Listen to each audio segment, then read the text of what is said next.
Drivers will begin to buckle in, and on a beautiful day in Dover, Delaware, we will find out how race number 2 in the chase for the NASCAR Sprint Cup unfolds. Here comes the flyover. FA18s, much to the delight of this huge crowd. The engines fire, the fields rolls onto the Monster Mile next. July 6, 1969, the first big NASCAR race was run here in Dover. Richard Petty won it. There were 25,000 seats here then. 40 years later, there are 135,000 seats surrounding the Monster Mile, most filled with fans today to see the second race in the 2008 chase for the NASCAR Sprint Cup. Most of the title contenders have good records here. We will see after 400 miles who had a good day and who leaves mad at the end of the afternoon. Right now, let's go upstairs and get set for the call of today's race and say hello to Dr. Jerry Punch. Doc? Thanks, Alan. Nice job down there. Well, folks, here's how the points shake it after round 1 in the chase for the Sprint Cup. Only 99 points separate the top 11. Jimmy Johnson and Carl Edwards are deadlocked atop the standings. The big loser at Loudon, Kyle Busch, has fallen back to 8th spot after a 34th place finish. And take a note, folks, 6 of the 12 chase contenders will start 20th or worse. Could there be trouble brewing here on the High Banks concrete in Dover, Delaware? Hello, everyone. Along with Dale Jarrett and Andy Petrie, I'm Jerry Punch. Glad to have you with us. And, folks, there's a reason this track is nicknamed the Monster Mile here, because back in the spring on lap 18, there was a 10-car crash that left 5 of our current chase drivers with a 35th or worse place finish. Now, if you're one of the 6 chasers starting toward the back of the pack today, how do you avoid trouble in the early laps? It's really hard at this racetrack because you have more room to maneuver actually in the corners than you do the straightaway. And it's blind when you get to the straightaway, and it's a big funnel. All these cars are going to go to one spot, and that's what causes all these big wrecks. And these guys that are starting in the back have got to be careful. Yeah, these guys have to be careful, not only on the start of this race, but for those that went over to the casino this week, they're hoping that they didn't use up all of their luck, because this goes all day long on the restarts, and even as they get into traffic, it's going to be very treacherous. They have to be on top of their game all day. The feel-good story of the weekend involves the 2 fan favorites on the front row, Jeff Gordon and Mark Martin, who have combined for 75 starts and 8 wins here.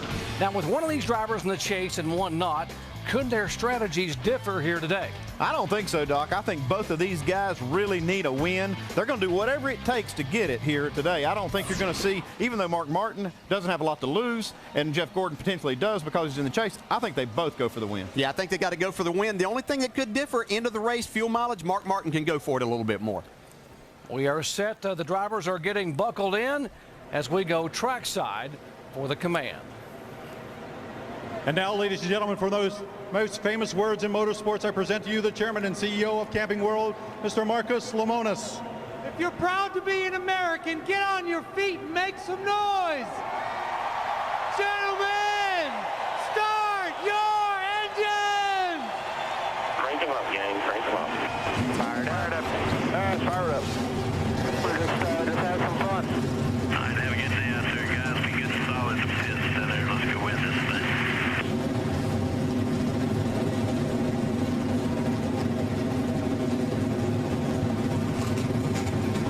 Engines have fired, and 43 of NASCAR's finalists are set to hunker down for 400 laps on the Monster Mile.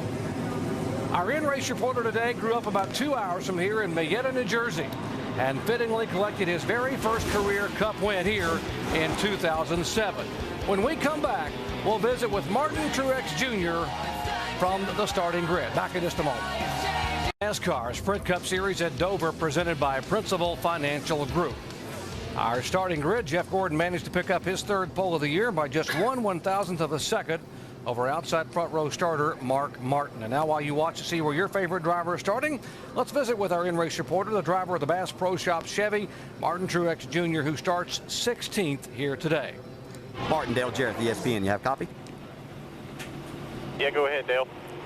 Martin, we heard you say in the countdown show that your car was not where it needed to be at the end of practice. What was your main issue, and what changes have you made to correct it? No, Dale, our car was pretty good for about 5 or 6 laps, and it just seemed to fall off too quick. It lost grip too fast. So we've done some things with our air pressure to try to help that. I think the track's going to be a lot slicker and slower today as we run here, so hopefully we'll have something we can work with. Hey, Martin, our second question comes from our ESPN mailbag, and Fernando in Columbia, South Carolina would like to know, as a former chaser, you know what's at stake. Will you race the chasers differently today at your home track than at other tracks? Well, I'll be as nice as I can be to him, but we're trying to get this Bass Pro Car victory lane at the same time. So we'll see what happens. I race them guys clean every week, no matter what the circumstances, and I don't expect to do any different today. All right, Martin, thanks. Have a great day. And now Andy's going to talk with your crew chief, Kevin Mannion. Hey, Bono, Andy Petrie, you got us up here? Sure do, man. You guys are in that hot spot, I call it, on pit road, right there where everything funnels down. How are you going to keep the fenders on this thing on pit road? Well, the Bass crew hopefully have some good pit stops today. This pit road, if you're not in box one, it's a hot spot everywhere here. So we're right on a timing line here on pit road. So we thought we got one of the best spots, and we'll just see what happens. Okay, Bono, good luck today. Thanks for talking to us. Hi, guys. Thank you. Everyone knows the Monster Mile can bite you in a lot of different places. For more, let's go down to the pits. First, here's Shannon Spake. Yeah, Doc, as you just said, they call this place the Monster Mile. But in fact, one of the most treacherous locations on this track is right here, the entrance to pit road. When these guys are coming down, especially under green, trying to get slowed down to pit road speed, navigating their way down the banking, it could be extremely treacherous. How so? Just ask Ryan Newman, who in 2004 found out the hard way. What about Matt Kenseth, who later that same season felt the wrath of this pit road entrance? And once the guys do get slowed down and on to pit road, it is just the beginning of their unpredictable journey. Isn't that right, Mike Massaro? That's right, Shannon, and that journey gets even trickier as they make their entrance into their pit box. These boxes are some of the shortest and narrowest on the circuit. Certainly a challenge, but adding to that, consider this. The distance from the outside of the pit box to the wall, only 25 feet. These cars are about 6.5 feet wide, so it's difficult to go too wide down this pit road. It's such a challenge that crew chief Chad Knaus told me earlier this morning it's the most difficult pit road on the circuit, and made an ominous prediction. He said he predicts one of the chase drivers will have problems on pit road getting into their box today. Jamie? Well, Mike, once the team has serviced their car, he's off the jack stands. He's far from over and far from being clear. That was the case of the nationwide race last night. You saw Cliff Bowyer, Carl Edwards on the exit of pit road. Because it's so narrow, they got together. That's something we see happen in Dover quite a lot. And Jimmy Johnson just said a little while ago he was watching that nationwide race. All these teams are heads up that this is going to happen. So the bottom line, they have to have great communication with their pit spot, with their spotter upstairs, their crew chief on the box, and of course the driver always has to be heads up. Dave Burns? Jamie, recall what happened to Jeff Gordon last week at Loudon on pit road. Even though it's a very wide pit road, a car blocked him in on a couple different occasions, and he lost valuable positions on pit road. That didn't make anybody on his team very happy. This week, he's got a much better situation. By qualifying on the pole, we've already talked about it. He has the first pit stall, and no one will block him in. He is the last one on pit road. He's the first one out, and nobody to stop his progress leaving pit road. Doc? Thanks, guys. In the heat of the action, providing our over-the-wall coverage will be Michael Waltrip's front tire carrier, Chris Hull. There's Chris getting loosened up down on pit road. We will take you inside the action throughout the afternoon with onboard cameras on 8 different cars, including 5 of the chase contenders. This is a 400-lap, 400-mile race on a high-banked concrete oval in Dover, Delaware. This broadcast is available in Spanish by activating your SAP button presented by ESPN Deportes. For decades, drivers have called this place the Monster Mile. They know it as a 3-story high concrete cage that can crash cars and crush championship dreams in the blink of an eye. 43 drivers have visions of victory. 12 are also thinking championship. But can they escape the wrath of the monster? We are all about to find out together.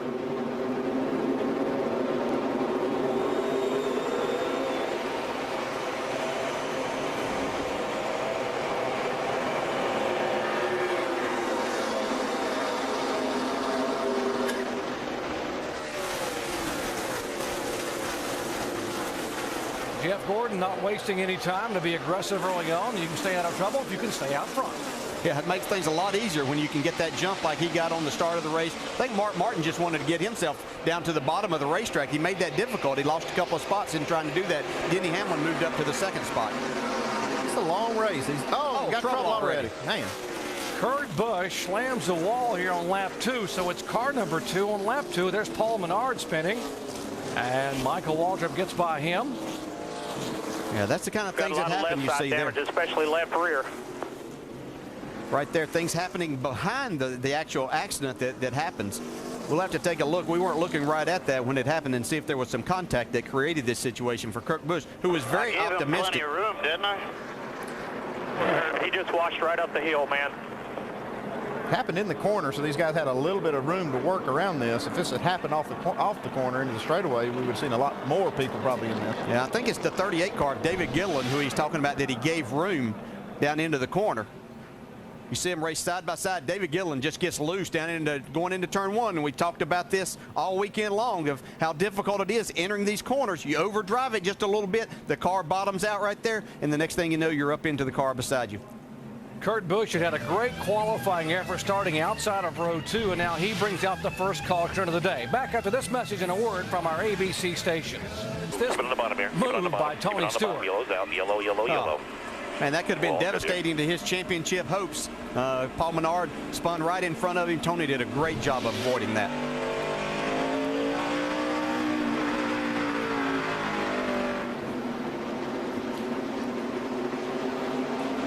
Coming out of turn 4, headed back to the green flag, Jeff Gordon, our pole sitter, has led all 4 laps thus far.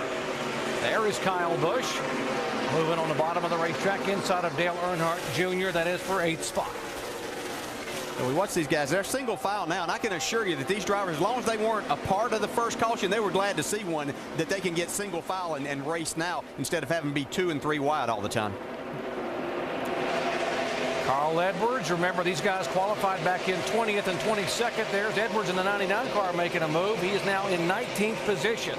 That's Burton behind him at 31 and 20th. And he's chasing that 48 car up ahead of him. Jimmy Johnson's making some ground too early. These guys don't want to stay back there too long. No, they don't. We see back there the 31, the 6, and the 29 all battling. And we heard Jeff Burton say earlier that his car was good. It wasn't that fast on the start, but he really liked what happened after 15 laps. So we'll have to watch his progress. See Carl Edwards trying to pick up another spot off of turn 4. This car looked great in happy hour yesterday, and it's going to be fast right off the bat. He goes around Ryan Newman, and next up for Carl Edwards would be Jimmy Johnson in the 17th position. There's Jimmy in the 48 car. Yeah, you can see the 28 getting loose. You see Dale Jr. right here passing Kyle Busch and taking the spot away from him. These guys are going back and forth. It was Junior, then Kyle, then back to Junior. Yeah, this 88 car was the fastest car in the first practice session yesterday. In happy hour, they tried a few things and didn't seem to be quite as good. Must have gone back to what they had in the first practice. And you could hear with Kyle Busch's onboard there, him losing a little traction up out of turn 2. Now you can hear that engine rev up over those little rises. Dave? Talked to his crew chief, Steve Addington, this morning about the car. He said we're pretty close. We went back to the most comfortable setup we had. It might have been a tenth of a second slower than the fastest setup we had, but we wanted Kyle to be comfortable all day long. And now we think we're capable of running with them. I said, who's them? Greg Biffle, Carl Edwards, and Jimmy Johnson. Those are the 3 cars that they think they'll have to beat today. He was awfully good back in the spring. Here is the 16 car he was talking about, Greg Biffle, and battling side by side with Martin Martin for position. And that is the 3rd spot that Biffle has taken away. You can see Mark kind of clipped the apron there getting down into turn 3, and that shot him up the racetrack a little. Now Matt Kenseth trying to take that spot away from him. Mark was trying to get the spot away from Greg Biffle. Here comes Jamie McMurray also, and he's one of the guys that I thought would be a sleeper today. He's one of those Roush drivers that is very good here at this track. McMurray has 5 top 10 finishes at Dover and 11 spots. Oh, we got trouble off 2. And car sideways. Carl right in front of the 99 is the 10 Carl car. Edwards got a piece of that. Yeah, Patrick Carpentier loops around. I did everything I could there. Yeah, I think he's going to have left front and right front damage. Now, speaking of Carl Edwards. Not real bad. I'm going to stay out. He made a move towards pit road and then decided to stay out. He feels it's not bad enough to come in early. The penalty for pitting early is to go to the tail end of the longest line, and he wanted to go ahead and avoid that. It's fine. Nothing wrong with it. Nothing wrong with it. Just the bumper. Didn't even hit the fender. Now watch the 48 car, Jimmy Johnson, try to get through. He's right behind Carpentier. Yeah, you can see him get loose right there. Jimmy Johnson down on the inside, so He's just hoping that he does. Oh, wow. How close is that? If he just clips the right rear corner of that car right there, it's going to shoot Jimmy Johnson in the wall, and then you see Carl Edwards get just a piece of that. Yeah, I thought Carl actually got the outside wall when I first saw it, but he didn't. He didn't touch that. I think he just gets a little bit in the left front here. Watch it here. Stay low. Watch him to go high. Go high. Wow, wow. That's a hard decision to make right there in the Dale. You got to see which way do you go? I can't even tell you how difficult that is. Carl Edwards did a fantastic job. You know, coming off the corner, though, that generally these cars go to the bottom of the racetrack. You can see Carl just hit him with the left front. But we've seen how tough these race cars are, Andy, so I don't think that's going to hurt him. I'm amazed how much these cars do take. That was a pretty good lick. Greg Biffle now on pit road. He will come down and get service on last week's winner, Dave. Even though Greg Biffle may have been making up positions on the racetrack, his communication to crew chief Greg Irwin was, I can't even drive it. They need an air pressure adjustment up in the left rear, down in the right rear, and 2 rounds of wedge. The car not operating like it was yesterday for Biffle. Tony Stewart has been on pit road in the 20 car. 2-time champion. There's Montoya. You see Stewart coming down, and he will head back on to the racetrack, working caution for the 2nd time today. Back at Dover under caution. Let's listen into the radio here for Carl Edwards. It felt like it hit the left rear too, though.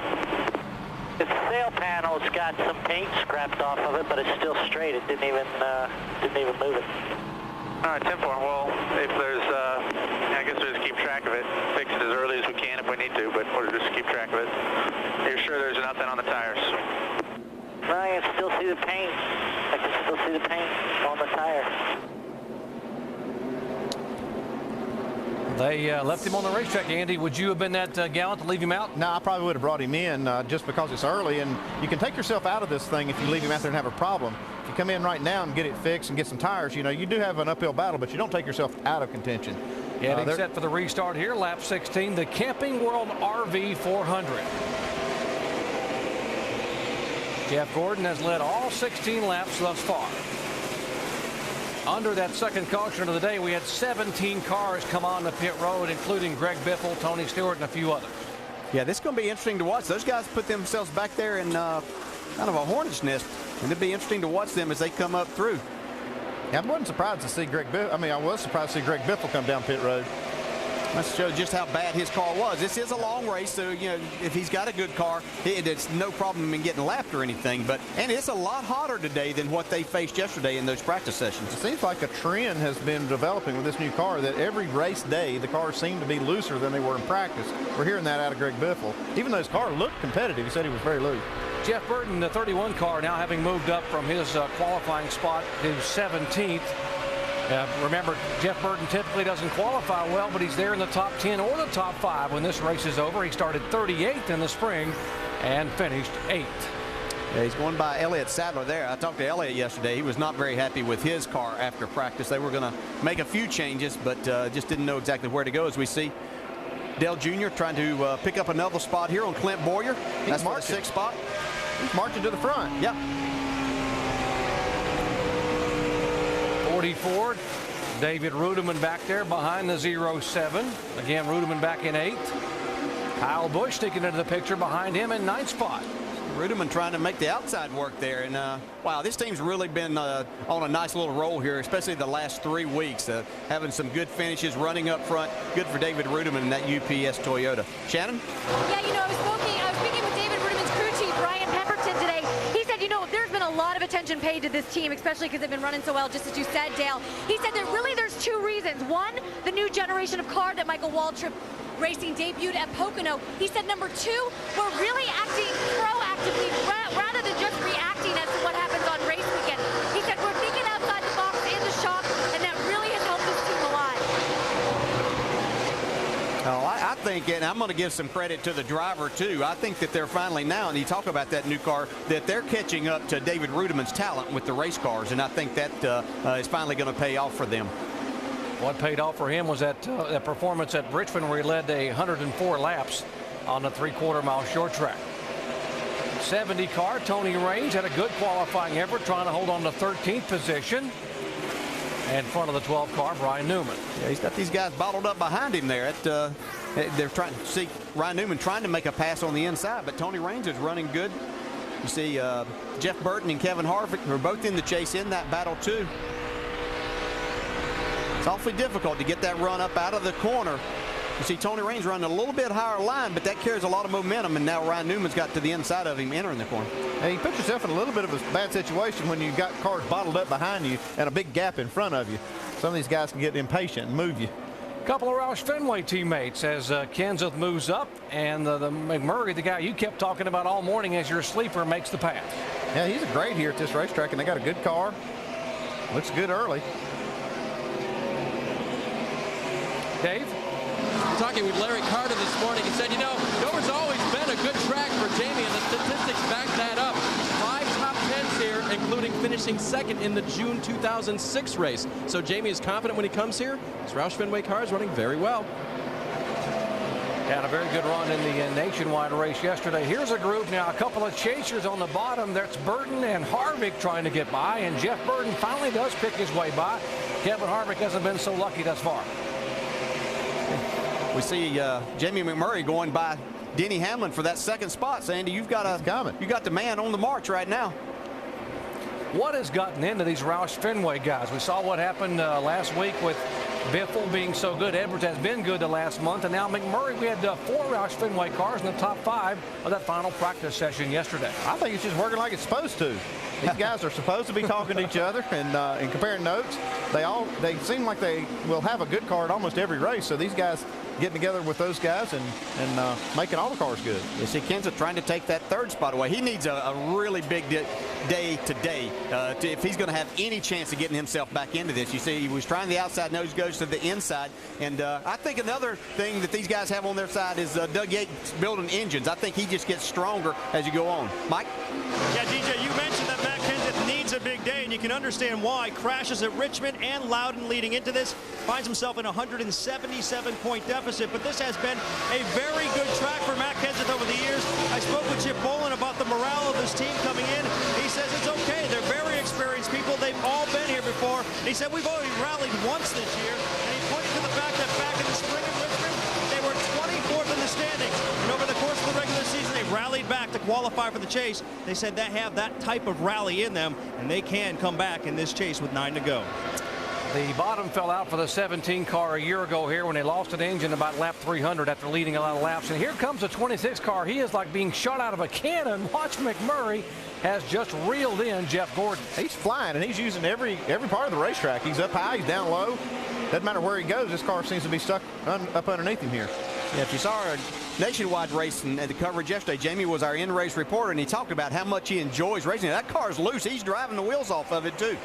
He wants to lead this race. Yeah, he hasn't had a lot of success this year. When you get a good car at a place you enjoy, you want to take advantage of it. He looks to the high side of Gordon coming off of 2. Gordon says, man, just go ahead and take it. Dave? Well, Jeff Gordon called it himself. 2 laps ago, he reported his car as being real loose. And he told his crew chief, Steve Letarte, we're going to get our butts kicked here. This car is too loose. And Jamie McMurray just kicked his butt right there. And there's another trend that you're talking about. These cars getting looser than what they have been. Be interesting to see if he can hold on. You're watching ESPN on ABC. Jamie McMurray currently leads the NASCAR Sprint Cup Series at Dover, presented by Principal Financial Group. After Jeff Gordon led the first 30 laps, McMurray has just pulled away. There's the differential. He is just setting sail. Yeah, he's running some really quick lap times right here, and the only one I see on the board is Mark Martin that's able to run those lap times right now. Mark Martin is in 4th spot, though. Yeah, Jamie McMurray's only less than a half a straightaway. He's got about 15 or 20 race cars that he's going to encounter trying to lap, and they're racing hard. That'll slow him up. 99 car, Carl Edwards on the move. Our co-points leader coming into the weekend. Jamie. He sure was, and it doesn't seem to be bothering him. That rear end damage we're talking about, he sustained. The team elected to keep him out. So far, so good. Bob Osborne, his crew chief, told me this morning, this car is better on the long runs. They were fastest in happy hour yesterday. That was something they discovered. As long as this thing stays clean, he's going to continue picking them off. Right now, guys, 8. Kyle Busch is his next victim. Dave? Hey guys, the 16 of Greg Biffle right now trying to pick up position since that restart. Hasn't said anything on the radio right now. They're just trying to make sure they get back through traffic without incident. Greg restarted in the 27th position, so he's already made up over 10 spots, so he is going quick. Yeah, Greg's coming along pretty good. He's about a half a lap behind, but he's going to be able to close that gap in a couple of minutes because Jamie McMurray gets to the back of this of the field to start lapping them. And here's a guy that's got the comeback award thus far today after being involved in an incident on lap 2. Kurt Busch got a lap down, got the free pass to get back on the lead lap, and he has now come all the way from 42nd up to 26th position. I tell you what, guys, I think the rear bumper getting knocked off that 2-car, Kurt Busch, is actually helping. That thing really hangs down into the wind. A lot of the drivers I've talked to, they said if they can relieve the pressure underneath that car, should go faster to straightaway. It's not hurt Kurt Busch at all right now. Yeah, we've seen cars look better. This car looks ragged, but that does seem to help to get that back bumper off. You know, you really want to raise it up. I mean, that would help more than anything. You take it off, and it does actually help the aerodynamic. Back up front, Jamie McMurray in the 26 car. Started in 9th position and has now led the last 12 laps. Dave. We mentioned he raced in the Nationwide Series race yesterday, finished 8th, but really had a top 5 car and had a pit snafu during one of the stops. So what about the car today? What's he saying about it? Here's what he said. You're going to be pretty fast right here, so take care of your tires a little bit. Yeah, I'm just cruising. Pretty loose, in and off still, tight middle. Crew Chief Larry Carter can take care of that, but when a driver is just cruising, even in a crazy place like this, guys, it's a good thing. I can assure you, it's nice when you got a car that you can just cruise with, and he's cruising around here faster than anybody else right now, I'll assure you. But he's put a couple of cars a lap down, the 96 of Ken Schrader and Kyle Petty. Yeah, he's going to have his hands full here, and he's got to work pretty hard to get by these lap cars. But the other guys are going to have to work their way through the lap cars, too. Jamie's last win came 45 races ago at Daytona in rather dramatic fashion in July of 2007. Yeah, what we see with Jamie, he's able to go to the bottom or to the top to pass these cars, and that'll be very beneficial to him here today. Back in 9th and 10th, a couple of chase drivers. The 48 car of Jimmy Johnson, there he comes by 9th spot, and the 88 of Dale Earnhardt Jr. is 10th. Yeah, Junior started off running down to the bottom. We see he's moved up the racetrack quite a bit. Pretty high on the racetrack, trying to get a run down off the corner where he can get his car straighter. So I would say that he's fighting the handling a little bit right now. Well, one thing I'm seeing is the lap times are slowing way down. The fastest lap that Jamie McMurray ran in the race was a 23.96. He's now running 25.60s, passing these guys. So they're going to be looking for places on the racetrack that can help them where they don't fall off so much. Yesterday we saw in the Nationwide race the new right side tire that Goodyear brought for the Cup and Nationwide cars actually got better the more they ran on it. Well, this car is so much harder on right side tires, and you know, there's one of the things this track has been is hard on tires. It's always been one of the hardest tracks we go to. And a lot of times the teams will do things that'll tempt you, you know, that you can make the car go through the corner, like put more camber in the right front or some A-frames that would accelerate that. We see Jimmy Johnson, his car looks like it's working pretty good. They're looking at that high groove up there. The 88's moved up there, and he's clicking off some good laps. One of the things that you look for is that you don't want to see tire problems. And that's one thing that guys have to be a little more conservative here so they don't cause problems. Yeah, I think, Andy, what you said was key. This car is harder on those right side tires, and the other factor is that it's quite a bit hotter here today. So it'll be interesting to see as we see Clint Boyer trying to make a pass on Dale Jr. right now for that 10th spot. Boyer makes the pass and goes by. Now Martin Truex will begin to move in on the 88 car. We mentioned that Earnhardt Jr. was the fastest car in the afternoon session yesterday, but in the late session they totally changed the car around and he was still 8th quickest. Yeah, they probably went back to what they had, and the track is a lot different right now, though. Just by looking at these lap times, they're so much slower than they were in happy hour. We saw the 07 of Clint Boyer early in the race. He was actually in the way, and now we see him going back to the front. And we heard Martin Truex, who's right behind Dale Jr. there, say that this race was going to slow down quite a bit. And so he was hoping that he could get his car good. As things slow down, his car might not slow down as much. Tony Stewart, who had a pretty remarkable comeback at New Hampshire last week after a cut tire put him back to 36 and a speeding penalty back to 30th. he still managed a top 10 finish. Shannon. Yeah, Tony Stewart started this race 33rd, guys. He came and pitted on lap 13, and that was just to check that grill for some grass. He, of course, had to go through the grass to avoid the wreck between Kurt Busch and the 15 of Paul Menard. The temperature was up to about 240. Right now, all is good with the temperature. The car is just a little bit tight for Tony in the middle and at the end of the turn.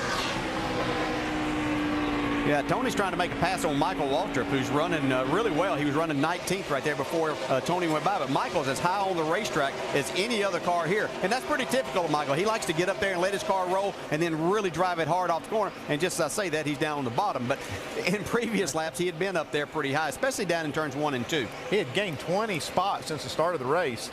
But right now what I see is the track changing some, and some of these guys that were good earlier are fading, and some of the guys that were not good are going to the front.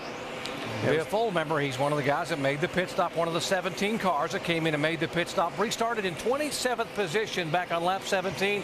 And now Greg Biffle, last week's winner, finds himself in 13th position.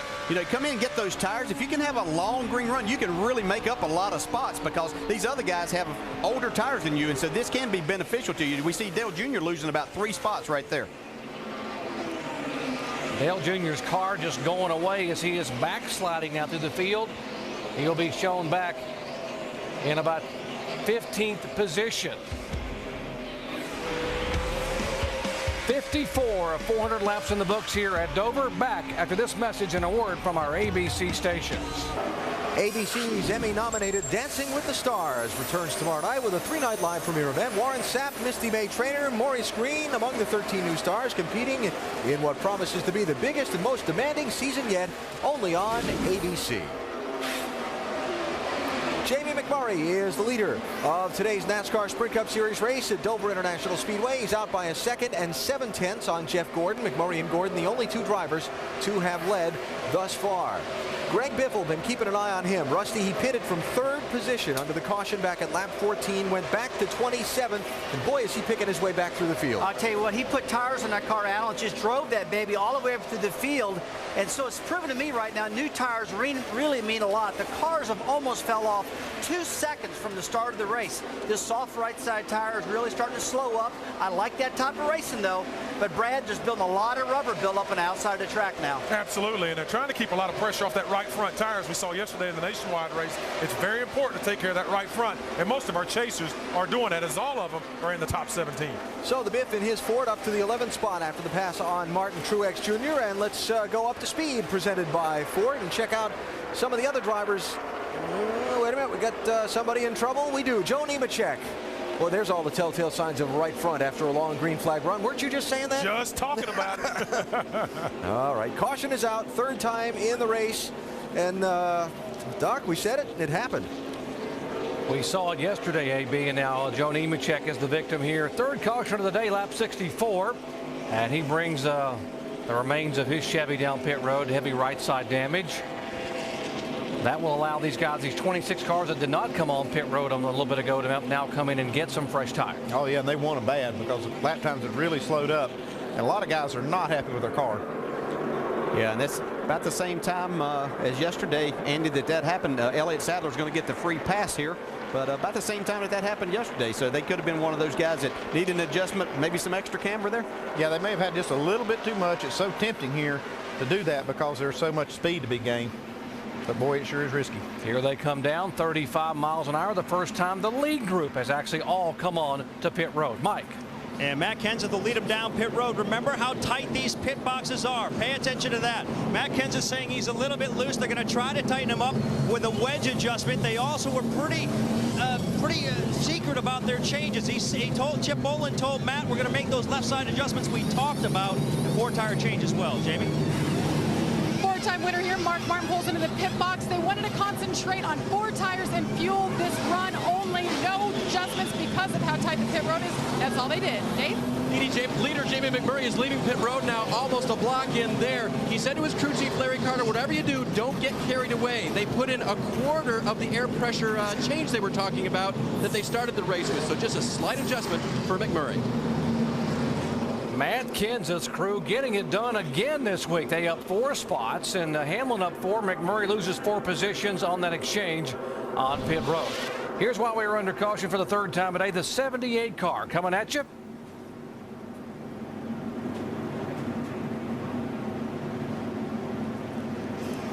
Heavy contact for Joe Nemechek's Chevrolet.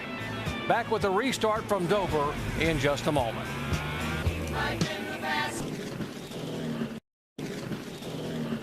Back at Dover, Delaware, under caution for the third time today. Lap 67 of 400. The 78 car Joe Nemechek going up across the racetrack and tagging the wall. Leaders have been on and off pit road. A couple of guys have been clocked at speeding leaving the pit road. The 19 of Elliott Sadler, the 11 of Denny Hamlin, one of our chasers, clocked at 40.14 miles an hour in the final segment of the pits. Pit road speed is 35. They give you 5, and that's anything over 40, you get flagged. Yeah, that's going to be that's going to hurt Denny Hamlin quite a bit. Elliott Sadler, who got caught, he's going to be at the back anyway because he got the free pass there. So didn't hurt him that time. So I guess he'll learn that he can't go. He's going to have to get another tack reading this time. AB, the 26 car, was our leader, and they struggled a little bit in the pits a moment ago. Yeah, and Doc, we were just taking a look at some replays on this pit stop to see if we could come up with particular reasons why. But the first thing that stands out, notice the difference in the uniforms. Driver changing, the gentleman changing the right rear tire. Remember that Jack Roush swapped out some crew people. Had a couple guys on the 99 and the 17 that he wanted to make a little bit stronger for the championship, so he swapped some guys out. With this 2016, they had some particularly strong people there. And so Jamie McMurray comes into this race losing a couple of spots on pit road while he was leading the event. And oh, by the way, this probably didn't help anything either, huh? It really doesn't. Look at that. He's got to back up the 18 car of Kyle Busch, and Jamie McMurray had to really go around the outside of Kyle Busch. So it was tough on both of them. Nastiest pit road on the circuit, isn't it there, DJ? There is nowhere that's worse than this. These pit boxes are so small, just no room to maneuver these cars around. Especially these are even harder to get in and out of the pits. Matt Kenseth being shown as the leader. Remember, he dominated this race a year ago, leading 192 laps, only to have the engine come apart at lap 374. And after great pit work, that put him up front. Let's see if he can stay there.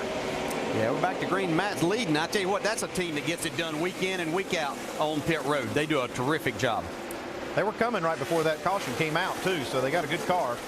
Get this clean air on the nose, and he's going to be probably even better. A lot of these guys, first time they've been able to make adjustments on their cars. It'll be interesting to see how that's going to help them and let them see if they've got anything for that 26 as he tries to work his way back towards the front. Mark Martin in the 8 car trying to make a move. There's McMurray. The 10 car Patrick Carpentier that had gone to the garage area early after the spin and contact is back on the racetrack. Yeah, Marcus Ambrose got into the corner a little hard and just barely got into the wall up in the middle of turns 1 and 2. He's back underway here now. Back up front, our pole sitter Jeff Gordon had said the car was sliding in the middle of the corner, and he was wanting to get on pit road, make some adjustments. It looks like they've done whatever they've done has worked. That's working for now. We've seen that these cars, you know, during the run, so you see some guys that are good early, some guys that are not so good early, that can come back at the end of these runs. Matt Kenseth, our leader. He was the 2003 Cup Series champion, the last year before the chase began. We asked Matt Kenseth about what it takes to win a NASCAR Cup Series title. We could put together a string of some real good finishes and some good races, but we've yet to be a victory lane this year. We really know we need to win some races and get running better and be more competitive. And we've been a top 10 car a lot. We haven't been a top 5 car very much. We haven't been a contender to win very much, and that's where you need to be able to win a championship. So we're just a little bit off, and we got to keep working on it, take it one race at a time, and get running better. A week ago, they were involved in a multi-car crash at lap 280, and he finished 14th, a DNF. To begin the chase, so he came in here in the last spot. But a good run here, he can be back in it before we get to Kansas next week. Yeah, they really need a good run. They we see these cars battling here in the back towards the middle part of the pack. A lot of swapping of positions. Guys on the inside and outside trying to make up spots. Just really tight. You see Tony Stewart right in the middle of that.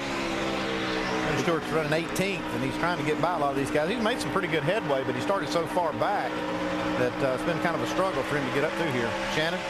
Yeah, and that was the goal, as far as Zippinelli told me, it was to get up front. Right now, Tony Stewart battling with tight conditions on that last pit stop. They made a wedge adjustment and took 4 tires just to try to get him some relief inside that 20 car. But they feel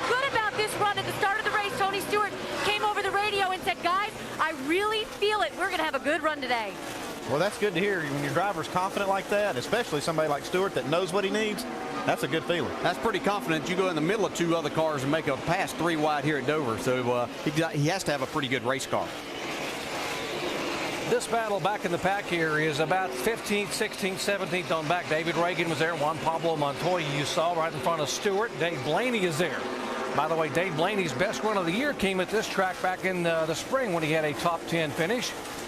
The 11 car that had the pit road speeding penalty had to go back to the end of the longest line. Denny Hamlin coming back through the pack.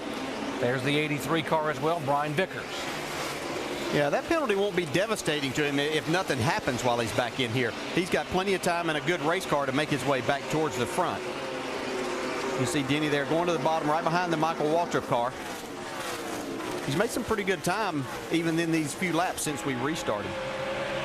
Dave, you got more on Denny Hamlin? Well, yeah, DJ, just think about how Greg Biffle came through the pack with a good race car, and you can do that if your race car is good. Remember yesterday when he was talking about the chassis being confused during final practice? Do you remember that? I'm talking about me getting confused too, but he said the chassis was confused, and Mike Gord, his crew chief, told me that really just had to do with grip. A lot of guys complain about that. The corner has many different trends to it while the car goes through it, and that's just all about grip. If you can get the balance where it needs to be, then you can just drive it, and that's what they thought they had achieved, and he's proving it by driving back through this field. I'm sure that Denny had a talk with it at that chassis after practice was over and got it a little more on the page that he wanted to be on. I do remember that yesterday. That was an interesting comment. I don't know that I've ever heard anybody say that their chassis was confused, but that's a good way of putting it. Yeah, Dave makes a good point, and these corners are so long and different as you go through them. You know, you got a lot of transitions in and out, and the car can do different things even through the corner. This is 20th on back, Junior in 20th place. Dale Earnhardt Jr. behind him is Kenny Schrader. Junior gets a little loose off the corner.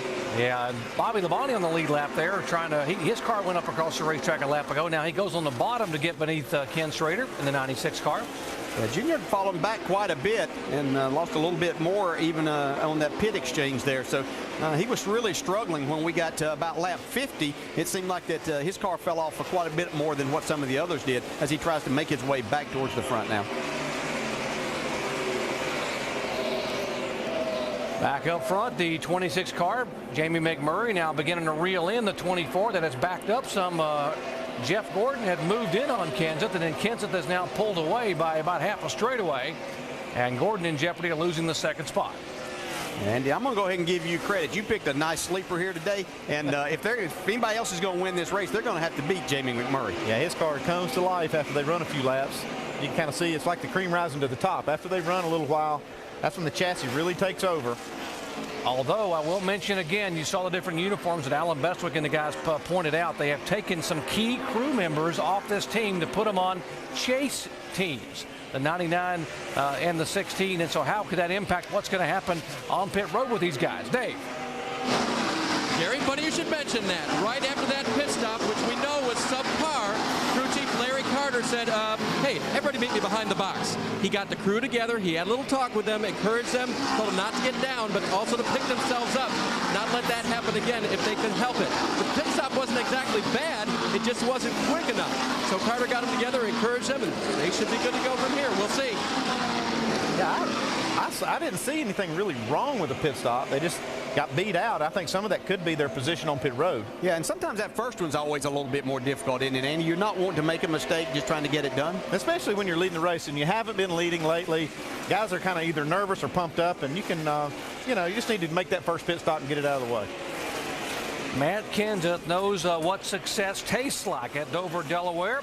As back in the spring of 2006, he started 19th, and then when the day was done, there's the 8 car, by the way, making a move inside the 24. Wow. Mark Martin and the 99 coming.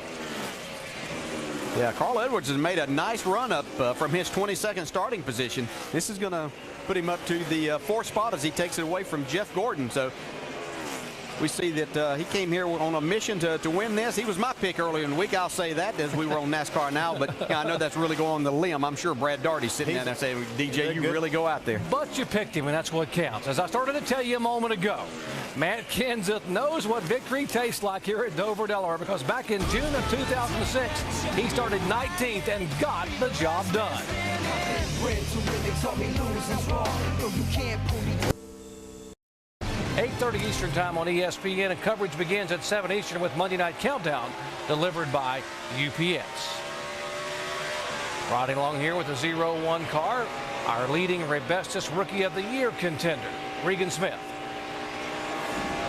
You can see he's struggling a little bit there. You see Tony Stewart up just ahead of him. Dave Blaney having another good run here at Dover. Well, you have a bad handling car at Dover, it can be a long day. Whew. Told you that. Yeah, there was my pick. Yeah, glad we didn't get to those. It was Travis Quaffles who I had picked. I thought he was going to, with Todd Parrott at the helm, I thought they were going to poised to have a pretty good day here. They looked good in practice yesterday, but Andy, just you said, these race cars change so much especially whenever you get a little bit of temperature to the racetrack. It seems like these crew chiefs have to make decisions on Saturday night of what to do to their car. Even if they're good, they've got to decide, you know, what we're going to do on Sunday because the tracks do change so much. Here comes Mr. Biffle in the 16 car. We saw these two, Biffle and the 48 of Jimmy Johnson, battling the last few weeks, specifically at California 3 weeks ago. Biffle's got a good race car now. I think they've made a couple of adjustments on that car. You can see him coming. He's able to pass cars. He's got it right on the bottom for the majority of the time. Looks like it turns really good, and that's going to be important as this track continues to rubber up. All these Roush cars are really good today. Matt Kenseth leading the race. Yeah, Biffle could hardly contain himself at NASCAR Countdown when they were down there talking with Brad and Rusty and Alan about how good the car. He didn't want to tell them how good the car was. They finally got it out of him. Yeah, they just finally drug it out of him. They tied him down and wouldn't let him get out of there until he finally admitted just how good that car was. You can see him up top here and trying to get a good run off of there. Dave, what's Biffle saying now?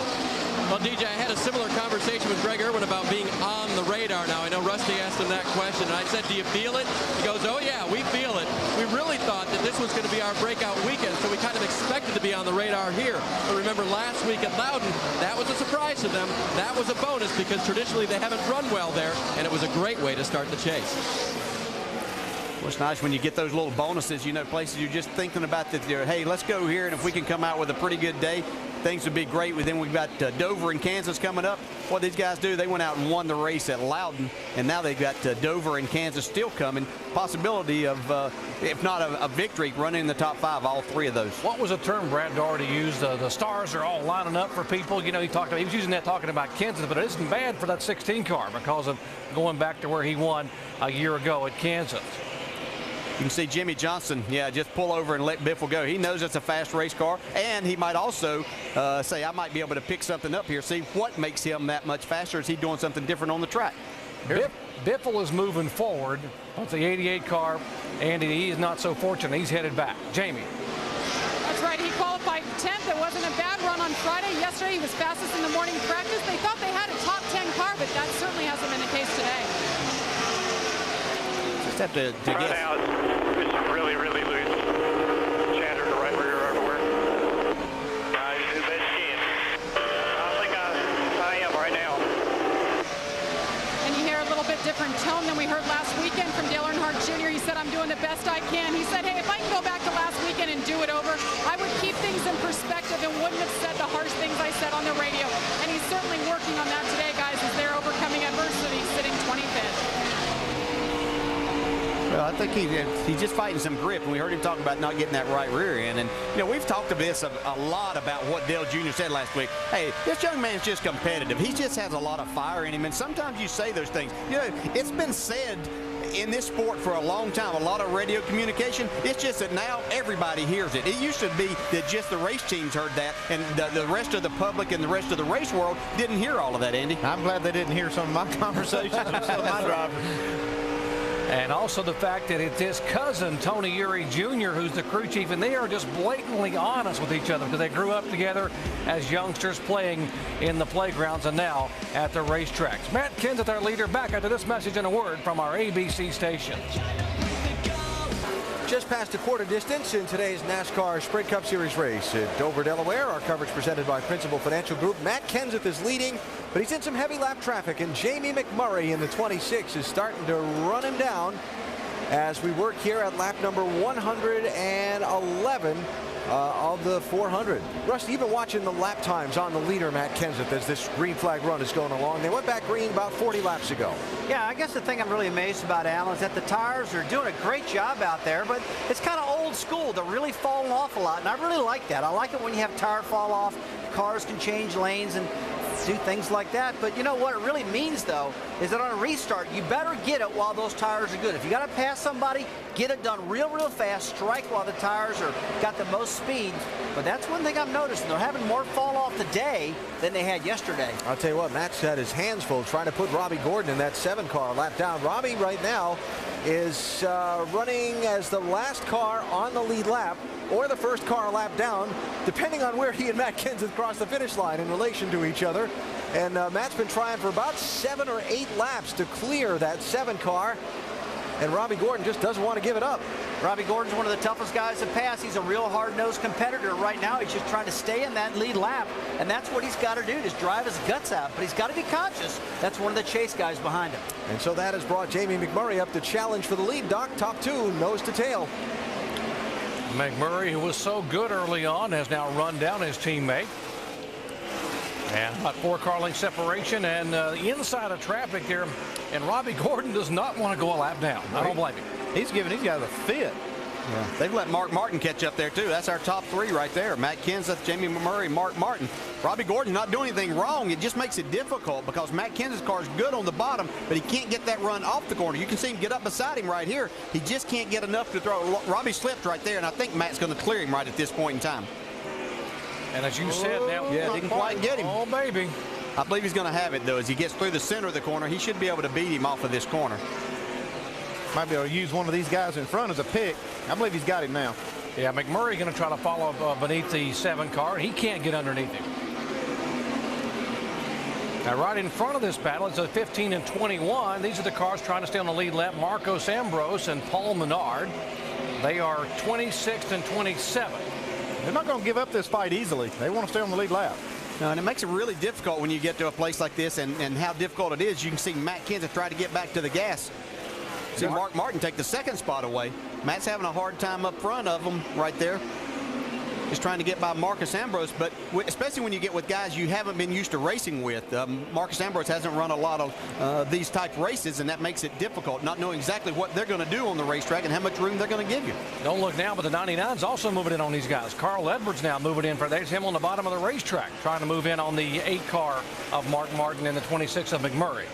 And you pointed out just a minute ago that looking at lap times that 99 was pretty quick there, and I know that the 17's been in some traffic, but Carl's been coming. He's right on the bottom and digging. And Mark Martin's the only one that can split up these Roush cars. Kenseth holding on to the lead. Matt Kenseth has now led once for 53 laps and marked a little bit of a wiggle.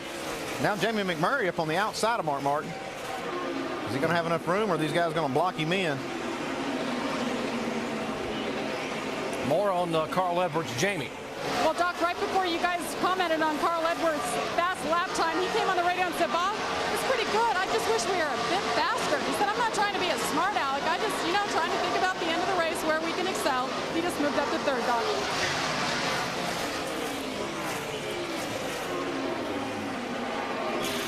He was turning some great lap times, and now they got to be very careful as Edwards trying to get underneath the 8 car. Mark Martin has nothing to lose. He is not a chase contender. He will be next year. He wants to run 1 year for the championship in 2009. You can see the different lines that all these guys are taking. We got the 2 and the 7 up at the very top as Mark Martin finally clears Robbie Gordon.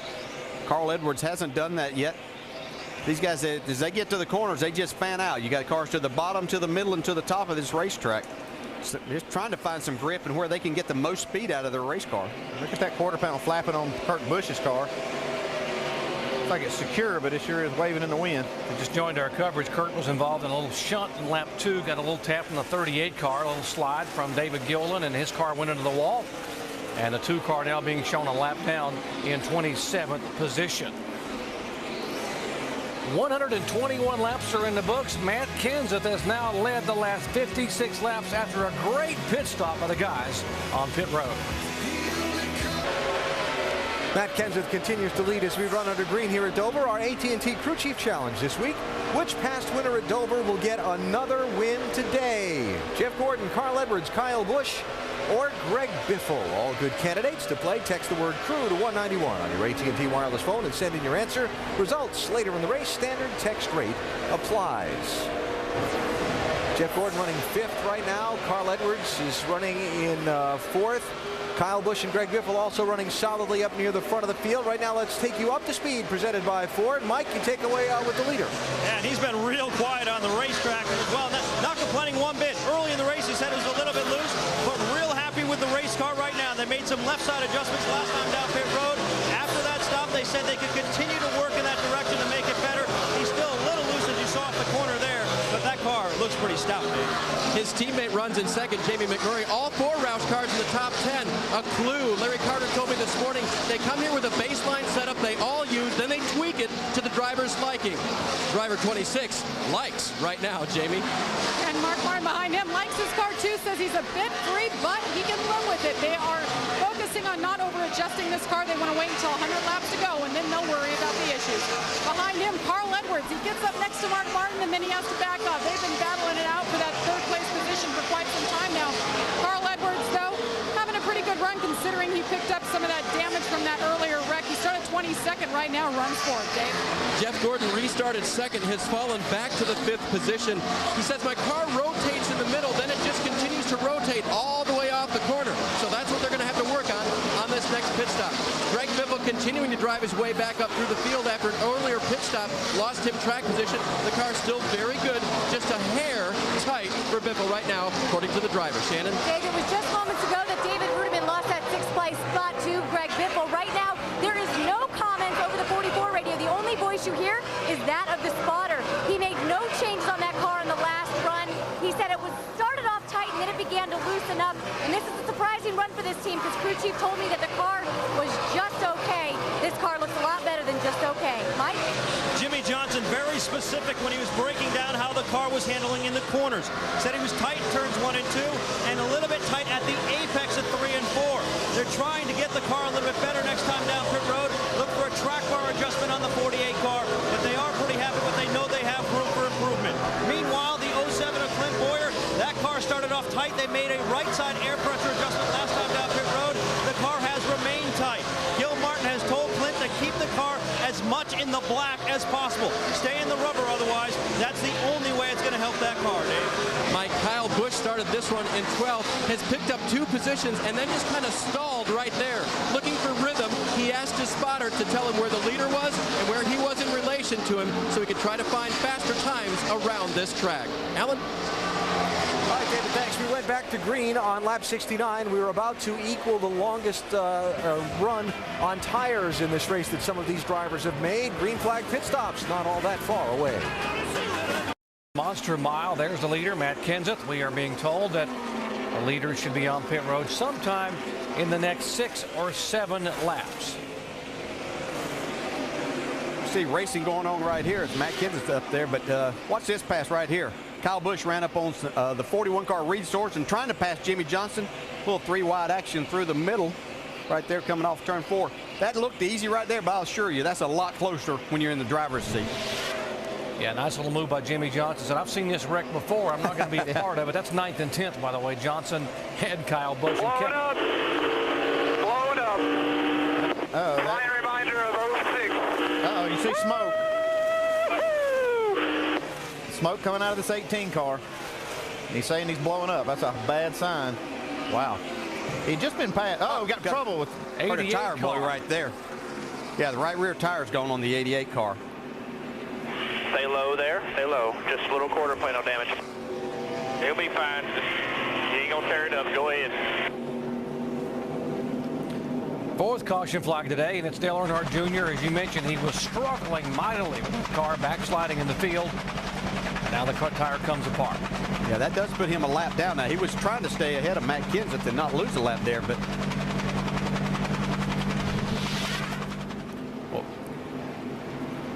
seen Junior up on the high side right here, trying to stay ahead of Matt Kenseth, who's down on the bottom. He got a good run off the corner there to stay ahead. Well, you can see him get a little bit loose right there, though. Yeah, he knows he's got a problem. Then the tire finally lets go. Able to keep it out of the wall. Just got a little damage from that tire coming apart. He's almost back to pit road now. Yeah, there it comes. Tire completely goes away. Didn't hit the wall. He slowed down just enough to stay out of trouble when it did blow. It heard him talk about chatter in that right rear end, so he was apparently using that tire up a little beyond what it was capable of. Yeah, that's obvious that the car was loose because that right rear tire was the first thing to give trouble. And the 18 car, Kyle Busch, you heard him saying that coming apart, and obviously smoke billowing out now from the exhaust. Yeah, they got a real problem here that's not going to get better. It's just going to get worse. It'll blow up after this restart. That's a pretty good prediction. Yeah, wow. This team that was on top of the world coming into the chase. Yeah, they were bulletproof through much of the regular season. Now they finished 34th at New Hampshire and may have an abysmal finish today. Here are the leaders coming down pit road. Mike. Matt Kenseth came over the radio and said he needs more grip, but he urged Chip Bowen to not make him loose off. They're going to go to work on the left side. They'll make a left side adjustment. The wrench is in, making a track bar adjustment, a 4-tire change. Jamie? Mark Martin a little free, he said, but they know this track is going to tighten up. No adjustments, 4 tires for Mark Martin. Dave? Jamie McMurray gives up second position. They'll make a 4-tire change, fill it full of Sunoco fuel. He said it wasn't way tighter, but definitely tighter. That'll be an air pressure change. Now the 18 of Kyle Busch is on pit road as well. They want a track bar and air pressure adjustment, 4 tires for him. They don't go under the hood this time. Still interpreting what Kyle meant exactly by blowing up and smoke coming out of it, guys. That usually means it's not got a long day ahead of it. Yeah, not a good day for Kyle Busch. Edwards up a couple of spots. McMurray back 4. We'll update what's going on with Kyle Busch and that big cloud as he left pit road after this message and a word from our ABC stations. My, how quickly the complexion of a championship can change. The 18 car, almost bulletproof through the regular season, now has problems for the 2nd week in a row. Let's show you what might be going on with Kyle Busch as we head down to our Chevy Cutaway car and Tim Brewer. Thank you, Jerry. Last week when we were in Loudon, when the driver tells you the sway bar came undone, believe it. When a guy tells you, hey, I've smelt a burnt piston, I can smell engine oil burning, when those guys tell you that, believe what's going on, because, folks, these guys, they've run these things enough. But, you know, when we go back to an engine problem right here, maybe it's the valve spring area in here that's got the valve down, and maybe into the piston area. But when you see that smoke coming out of the exhaust pipes, what's happening right there? Some part of the valve or the piston is opened up and letting oil coming back up through here, and it's therefore pumping it out the exhaust port. That's the reason you see the smoke coming out the tailpipes. Guys? My question is, what do you do about it, and what is Kyle saying? Let's listen to what he has to say. Yeah, it's still running. I mean, there's oil in the cockpit coming through the breather and oil tank and all that. Yeah, he's doing the right thing, just getting out of line. He was in 11th spot in front of a lot of good cars, and so he's just going to drop to the back and let this thing do whatever it's going to do. There's J.D. Gibbs. And DJ, would you consider bringing the car in, or guys, is there anything you can do by bringing it in the garage and not letting it just come completely apart? No, there's really nothing that you can do. You're just going to run it and see how long it may last as we go back to green. Matt Kenseth, our leader. Carl Edwards came out 2nd, Mark Martin 3rd. They set sail, and the question is, how long will the 18 engine last? Got to be ticking here for the guy who was the winningest, had been the winningest driver of the year. There's the 18 car on the bottom of the racetrack. You know, Andy, when it's running around slow is when that really loads up a lot more and you see a lot more of the smoke. The car's not running right now, but you don't really see the smoke. Yeah, that vacuum, the high vacuum in the engine pulls that smoke out at idle. Once you run full throttle, and not as much of that oil comes up through that exhaust port like we saw what Tim Brewer showed us. That probably is a crack in the piston, and it's not. Oh, Junior's got problems here too. Earnhardt Jr. goes up across the racetrack and nearly catches the 18. By the way, Earnhardt Jr. after the cut tire, back on and off pit road, he is a lap down in 36th position. Well, Junior's car is really bad today. He struggled a lot with the handling of that thing. It's really surprising after what we saw in practice yesterday. We thought that was going to be a pretty decent car. But if they made any adjustments from practice, it obviously was not the right thing to do. He's just so twitchy through the corner. You're running so fast here, you can't afford to have anything off. You see these 2 Rouse cars up front there. They're not having any problems. Greg Biffle is not far behind those guys. And they've got three, actually got four of the top six are Roush Fenway cars.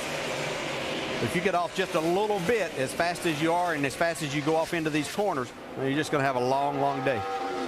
Carl Edwards was the fastest car in the happy hour practice session yesterday afternoon, but he has yet to lead a lap today. We've had three different leaders, 2 lead changes. We just joined our coverage. Jeff Gordon led the first 30 laps. Jamie McMurray ran him down and led the next 35. And since then, it has been Matt Kenseth. By virtue of a great pit stop, put him out front. He has led now the last 87 laps. You have to believe that Carl Edwards likes what he sees right now. He's got himself from 22nd up to second. He dodged a potential disaster back early in the race when he had a car spin right in front of him. Got a little left front fender damage, but doesn't seem to be bothering him. He knows the 18 by now is having problems. He's ahead of the 48, so he's sitting in a pretty good position right now.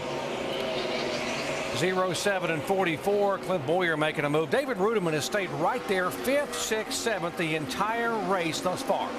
Yeah, the guys are doing a good job. He's doing a great job on the racetrack, and they're doing a nice job in the pits for David today. Shannon? Yeah, and the car is still pretty good for David Rudiman. Just an air pressure adjustment on that last pit stop. He said, guys, I need just a little bit of help get through those turns, and I'm just a little loose on entry. But other than that, guys, that 44 is fast today. He is very fast, and right behind them, behind this battle, in 9th, 10th, and 11th, Kevin Harvick is there at the 29. Jimmy Johnson is there, and the 31 of Jeff Burton. They're trying to work their way by Robbie Gordon. He's been kind of tough to pass today. He has, and once again, he's not doing anything wrong. He's just up on that high side and giving the guys the bottom, but he gets such a strong run on the exit of the corner, it makes it difficult for him to pass him. I'll bet you if you ask Robbie Gordon, he said, my mission today is not to let anybody pass me. That's why I'm out here racing. I want to be the first guy to get to 400 laps. Well, that's the object, but yeah, we got a problem with the 84 car, maybe having a problem blowing up too. Yeah, caution's out. A.J. Allmendinger. Ease it around. We got a yellow.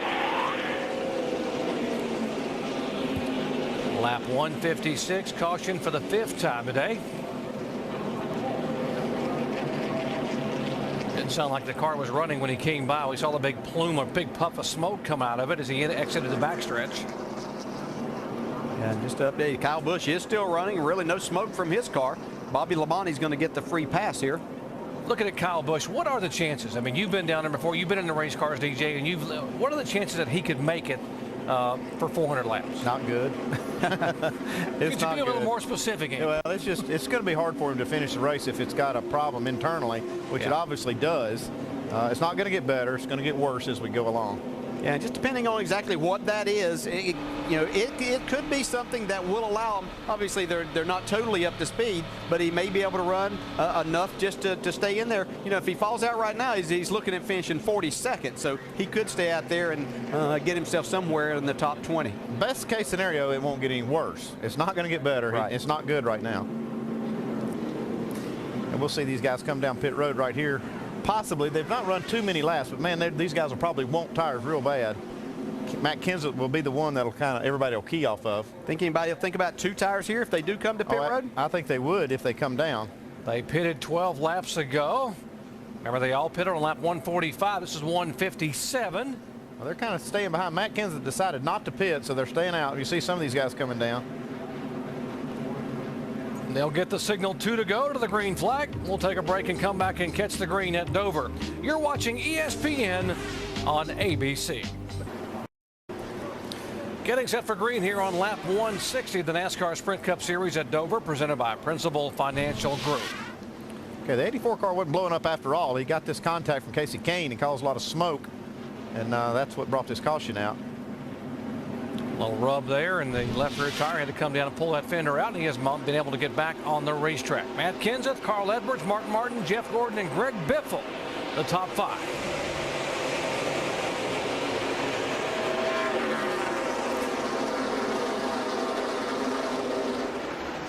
Talk about these restarts. Talk about this as the first part of the race, about how dangerous these restarts can be for these guys, especially the guys in the chase. It's obviously for everybody, but everybody's racing hard here. You got guys from the back part of the race that have come in and got tires. A number of the guys from about 20th on back came in. You saw Marcus Ambrose, a 21 car. He is the first car a lap down in 24th position there, right in front of the 8 and the 24. He's running pretty good here. He's staying with these leaders. If he can just kind of get right there in that spot and run a few laps and get a caution, he'll get back on the lead lap. They're doing a good job so far. Whoa, we got trouble off turn 2 here. Robbie went to turn 3. And there's the 7 car of Robbie Gordon. Right side damage. Wow. See, Jamie McMurray just stopped right there. God, that's too bad. Yeah, I could tell you that he probably won't just run into the side of him right there. He doesn't look like he's got a terrible amount of damage. I believe he's hit it pretty hard yeah, there. Hit it, yep. Yeah, he slammed up. Steering wheel's all knocked out of whack. Steering wheel's knocked out of whack. That means messed up the toe in. Yeah, it's probably been a lower control on the right front. Back on the right side. He had such a good run going too. Man, that's unfortunate. And it will be a break for the 21 car. Marcus Ambrose, we just mentioned a moment ago, the first car lap down. He will get the free pass, but not a good break for one of our early leaders, Jamie McMurray. Heavy right side damage. Top of your screen. He was all the way up in the top, and Robbie Gordon, he was obviously trying to pass Robbie, who was a lap down. Robbie got loose and just forced Jamie up in. I hate when these things happen. You know, it was fun being able to talk about Jamie McMurray today and how good he was running. That's why it stings so much more for Jamie McMurray, because he had such a good run going. And, you know, Robbie Gordon's been tough to pass all day long. He hadn't been quite this tough, but he's been tough all day. Like Robbie just got out of shape and went right up into the 26 and carried him into the wall.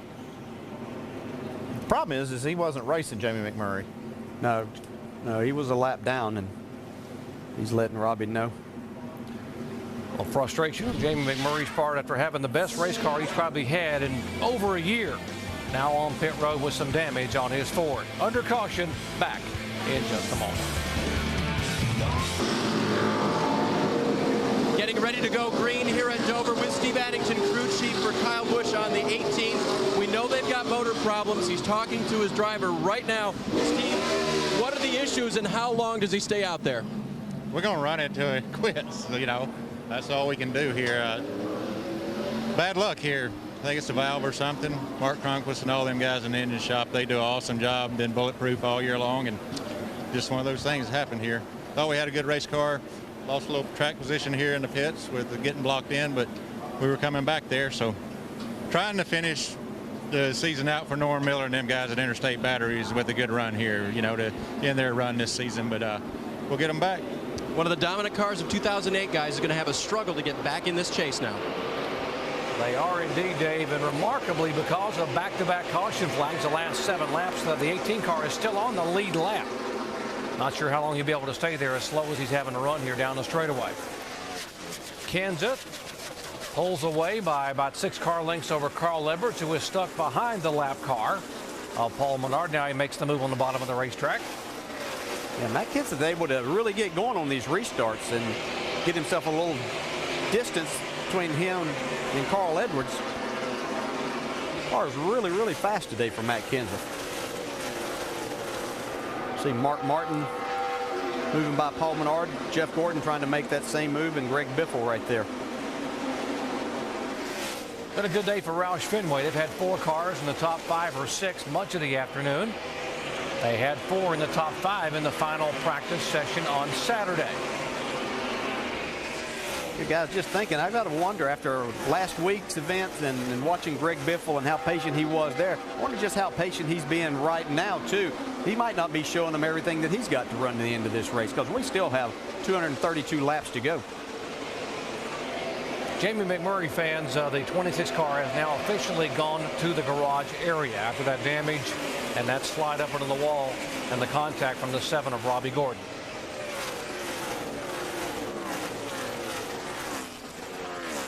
See a lot of 2-wide races. We look back, Clint Boyer there having a nice run in the top 10. He's been there for pretty much most of the day. He's up in the 6th spot right now. Oh, trouble.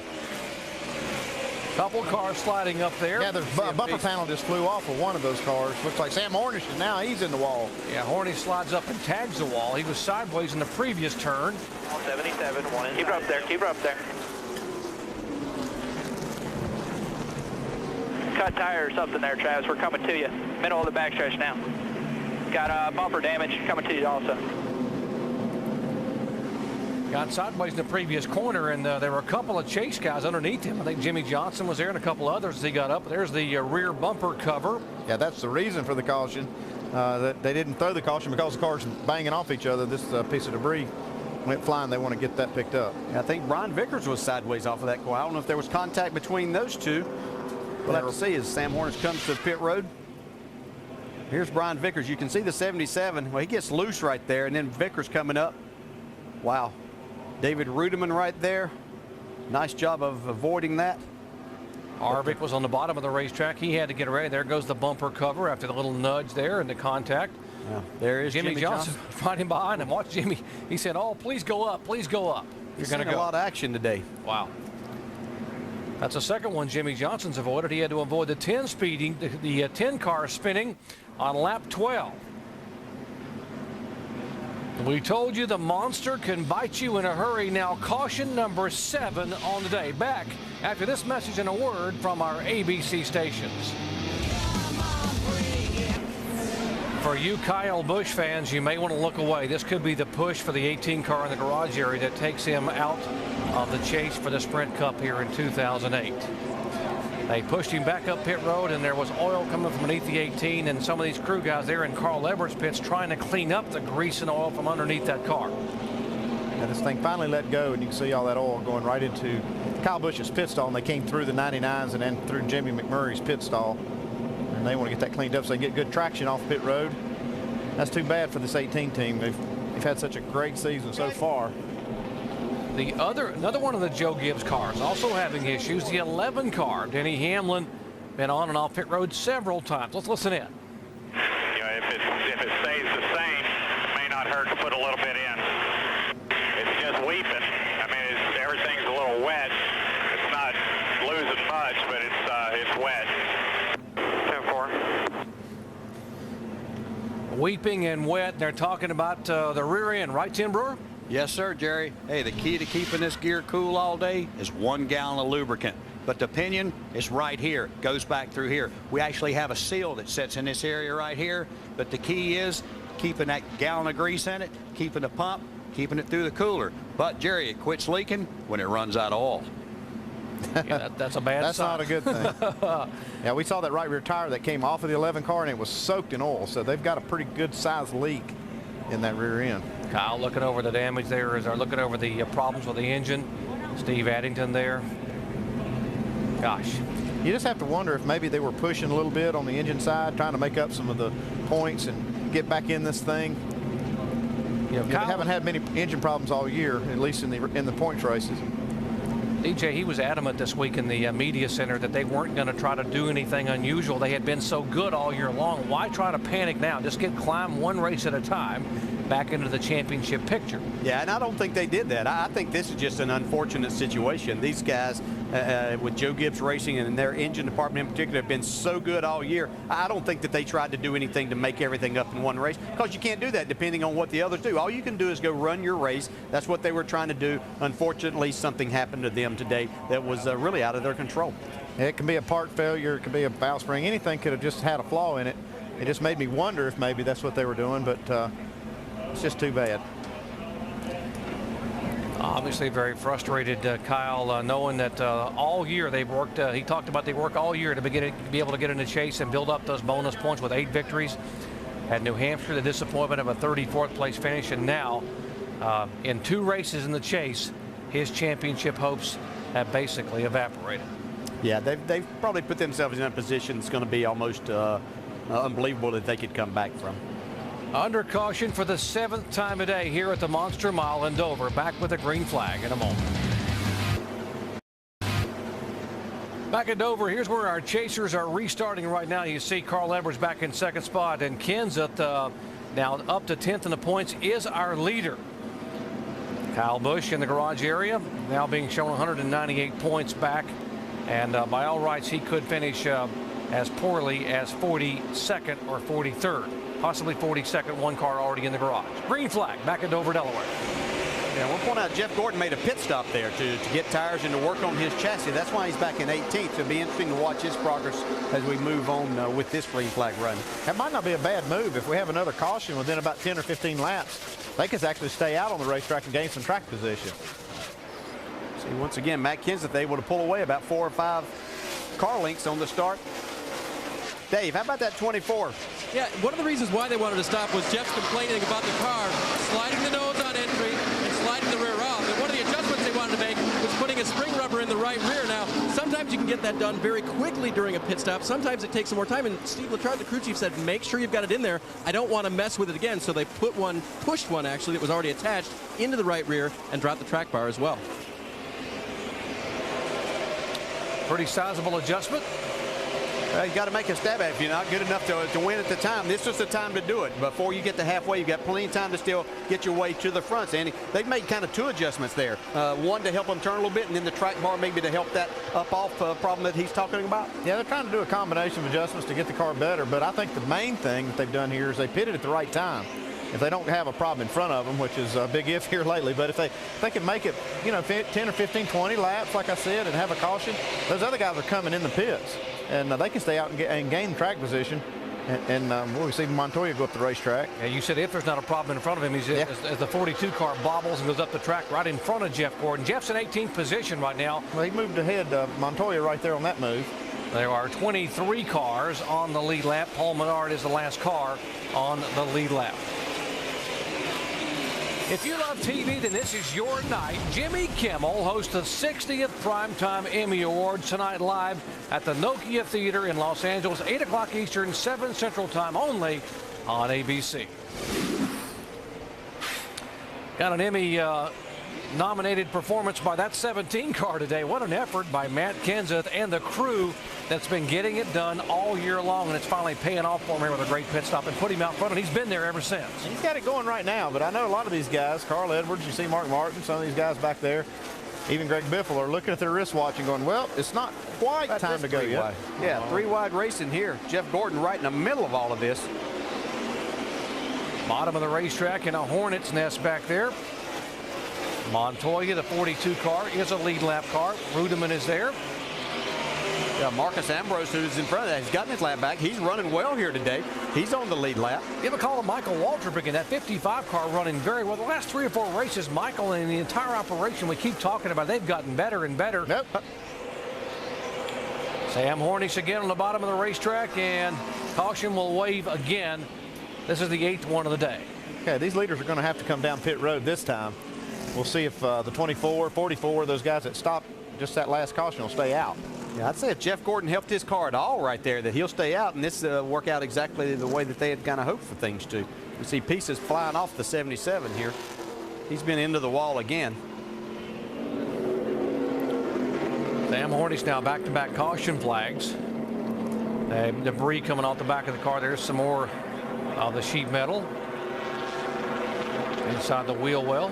The 5 car, Casey Mears, able to get the free pass, and putting him back on the lead lap now makes 24 cars on the lead lap. So Montoya, Gordon, David Brudeman, Denny Hamlin, David Gilliland, those are the guys that pitted on the previous caution flag, and Bobby Labonte, so they should be okay. They should be okay, but Denny Hamlin may come back down pit road because they've got this rear end leak that they really need to address. If nothing else, they might need to get some more grease put back in there just so it'll last longer. So you may see them back on pit road with these leaders. 14 laps away from the halfway point here at Dover, Delaware. We have had 3 leaders, 2 different lead changes. If you just joined our coverage, Jeff Gordon was the pole sitter, led the first 30 laps. Jamie McMurray ran him down and passed him. McMurray had a great car and led the next 35 laps. And then after the caution flag, Matt Kenseth came off of pit road first and has led the last 121 consecutive laps. Pit road's closed. You saw that safety truck down there picking up that piece of sheet metal. So they'll keep it closed one more lap and open it up next time for these leaders.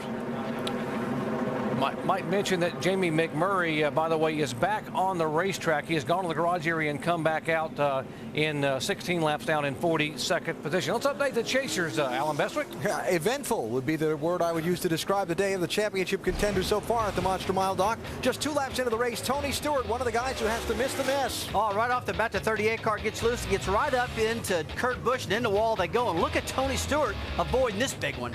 So Stewart still soldiering on. Kyle Busch, after troubles in New Hampshire a week ago, lap 141, says something's wrong. The dreaded words, I smell oil, and you don't want to hear that. Kyle Busch, 2 weeks in a row during the Chase Championship run, has a catastrophic failure. This puts him way behind the 8 ball. Into the garage, could finish 43rd. Dale Earnhardt Jr., lap 142.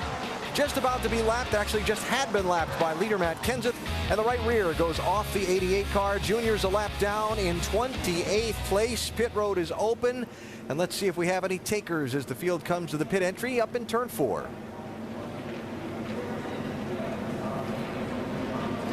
Crew members perched on pit road. There's the Harvick team. 4 tires and some Sunoco fuel. Coming down 35 miles an hour. Jeff Gordon stayed on the racetrack. Shannon. Doc, Kevin Harvick gives up 6, come down, says the car's just a little bit loose, but they are going to wait for the track to come to them. No changes, 4 tires and Sunoco fuel. Mike.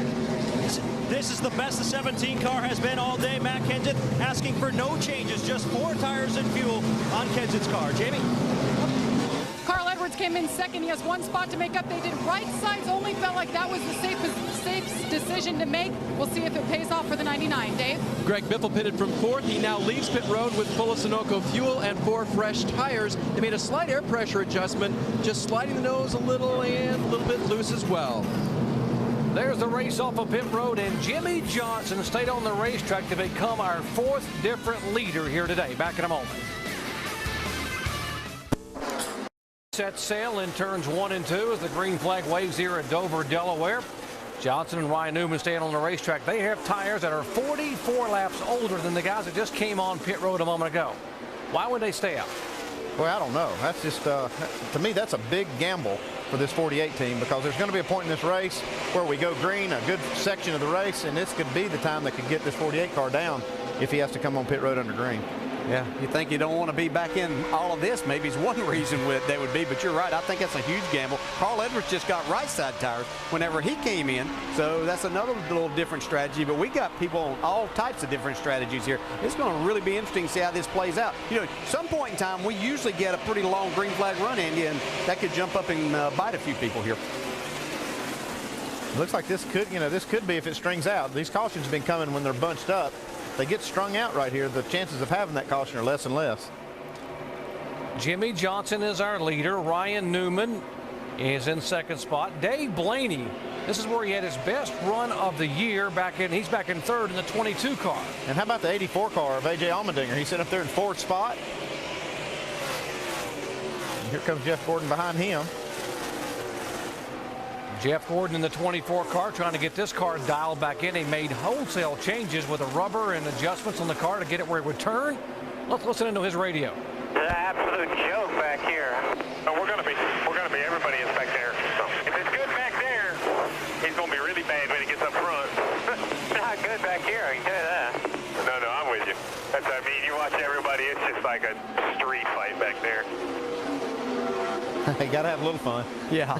He's talking about his car back in traffic, got back there where he hadn't been really all day in that much traffic. Just changes the total characteristic of the car. You lose a lot of the front end of that downforce on the front end, and it makes it, you think you're driving, you've gotten in something different. And then you got to deal with all these other guys that are like all over the place. I think that's what he's talking about. It's just so, everybody's racing so hard back there. Behind him is Juan Pablo Montoya in 6th position, having a good run as Gordon gets underneath Allmendinger to take the spot away. Shannon? Yeah, for Juan Pablo Montoya, this is only the 2nd time this car has raced. The first time was at the Brickyard earlier this year. He's been fighting tight conditions all race. Of course, he stayed out on that last pit stop on lap 188. But guys, Juan Pablo Montoya is celebrating a birthday this week. He turned 33 yesterday. He's been in a really good mood all week, and this run is certainly adding to that mood. Yeah, 33 years old. I don't know how he can get up in the morning now that he's 33. I was going to say, if I was 33, I'd be celebrating too. Montoya having a great race today. He pitted the same time as Jeff Gordon. It's lap 173. No, lap 159, I'm sorry. Heard that radio a moment ago. Jeff Gordon was talking about the dogfight back there. Look at this gaggle of cars. Oh, my. Junior trying to hang on right in front of the 8 car of Mark Martin. Wow. What did he call it, a street fight? At the very least. Wow. Whoa. Still there. Still there. There's a jab. Still there. The 15-inch bumper. Still there. Junior had to get out of the gas there. He got loose out of turn 4. There. Mark Martin got into the back of him. See Montoya going by A.J. Allmendinger here to take over that 5th spot. Yeah, Allmendinger last pitted on lap 159. Montoya actually on 173 with Jeff Gordon. I'm not sure what A.J. Allmendinger is going to do in 2009, but wherever he is, they've got a driver who has driven, who's got a lot of talent and a tremendous amount of potential.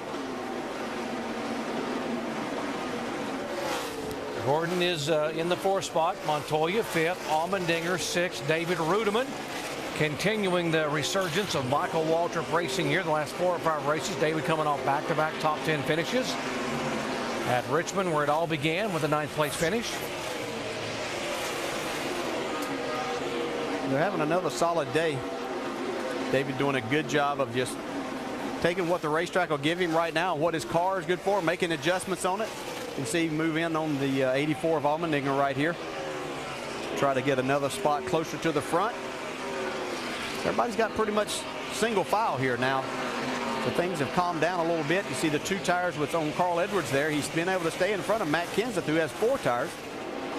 Yeah, this whole tires thing is really, you know, you got Jimmy Johnson running up front. He's got 55 laps on his tires, and he's still running good. How about the 38 car, David Gilliland, who had the great qualifying effort, qualified 7th for Yates Racing, holding his position up there in 9th spot. Yeah. Back up front, the 48 car, remember, stayed on the racetrack, and so did Ryan Newman. They're holding 1st and 2nd, but they have given up some 44 laps in terms of fresher tires to the guys that are trying to run them down. So, Doc, we've got the calculators smoking down here, and we're just trying to figure out what's in this for the 48. And this would appear to be one of those situations where they're just hoping to stay out for about 20 laps, 25 laps, just long enough to make these other guys go halfway through a fuel run or so, maybe, and have a caution come out, and then everybody have to pit. Now they've got track position in front of everybody, and they get back on even tires. That's a big gamble. It is a big gamble, Alan. What I really think is going on, and Brad, is I think they're just tired of getting back there wrestling with everybody. They just want to get away from these cats, get some clean air and get away. I call it get out of Dodge. Yeah. I mean, you heard Jeff Gordon's crew chief talking about their beating and banging back there. Jimmy Johnson's not doing that now. Yeah, and you heard DJ make a great point. These cars are getting spread out, so we're looking for a long green flag run right here. So that could come back and bite this 48 team. I know they're hoping for that call or looking for that caution to give themselves an opportunity, but these cars are spreading out pretty significantly here. They could be riding for a while. So, Andy, if I'm figuring the number of laps they've run under caution and all that kind of thing, we're probably looking at these guys being able to run till about lap, what, 235 or so before they'd have to come down pit road. It might be a little unfair of me to jump you on that, but if you get your calculator smoking too, but I think it's about 235, 240. So if these guys can run another 20 laps or so and then have a caution fall their way, that's great. But if not, I agree with you. That's an awfully big gamble with where they are in the championship. Yeah, that window's too narrow for me, Alan. And yeah, you're right. It's about 235 before they'll have to pit. And that's kind of optimistic. You know, these guys have to count on a lot of these caution laps to extend that. But, you know, this might work out great for them, but it sure could backfire. Jimmy Johnson again pitted on lap 145. Jeff Gordon, you see his fuel there. He pitted on lap 173. And Carl Edwards, a 99 car, among those that came on pit road in lap 189. Kyle Busch has gone to the garage area, and Jamie is with him. Well, they continue looking at that car right now. Kyle, what was your first indication something was wrong? I can't hear you, but something broke inside the engine. Not sure what it is. I guess they're trying to see what they can do to look at it to fix it, but oh well. At this point, looking at the chase, is there a possible chance you guys can rebound, Kyle? At this point, it doesn't matter. Same thing happened 2 years ago. Exact same thing. Wrecked at Loudon, blew up here. So where'd we end up? Dead last.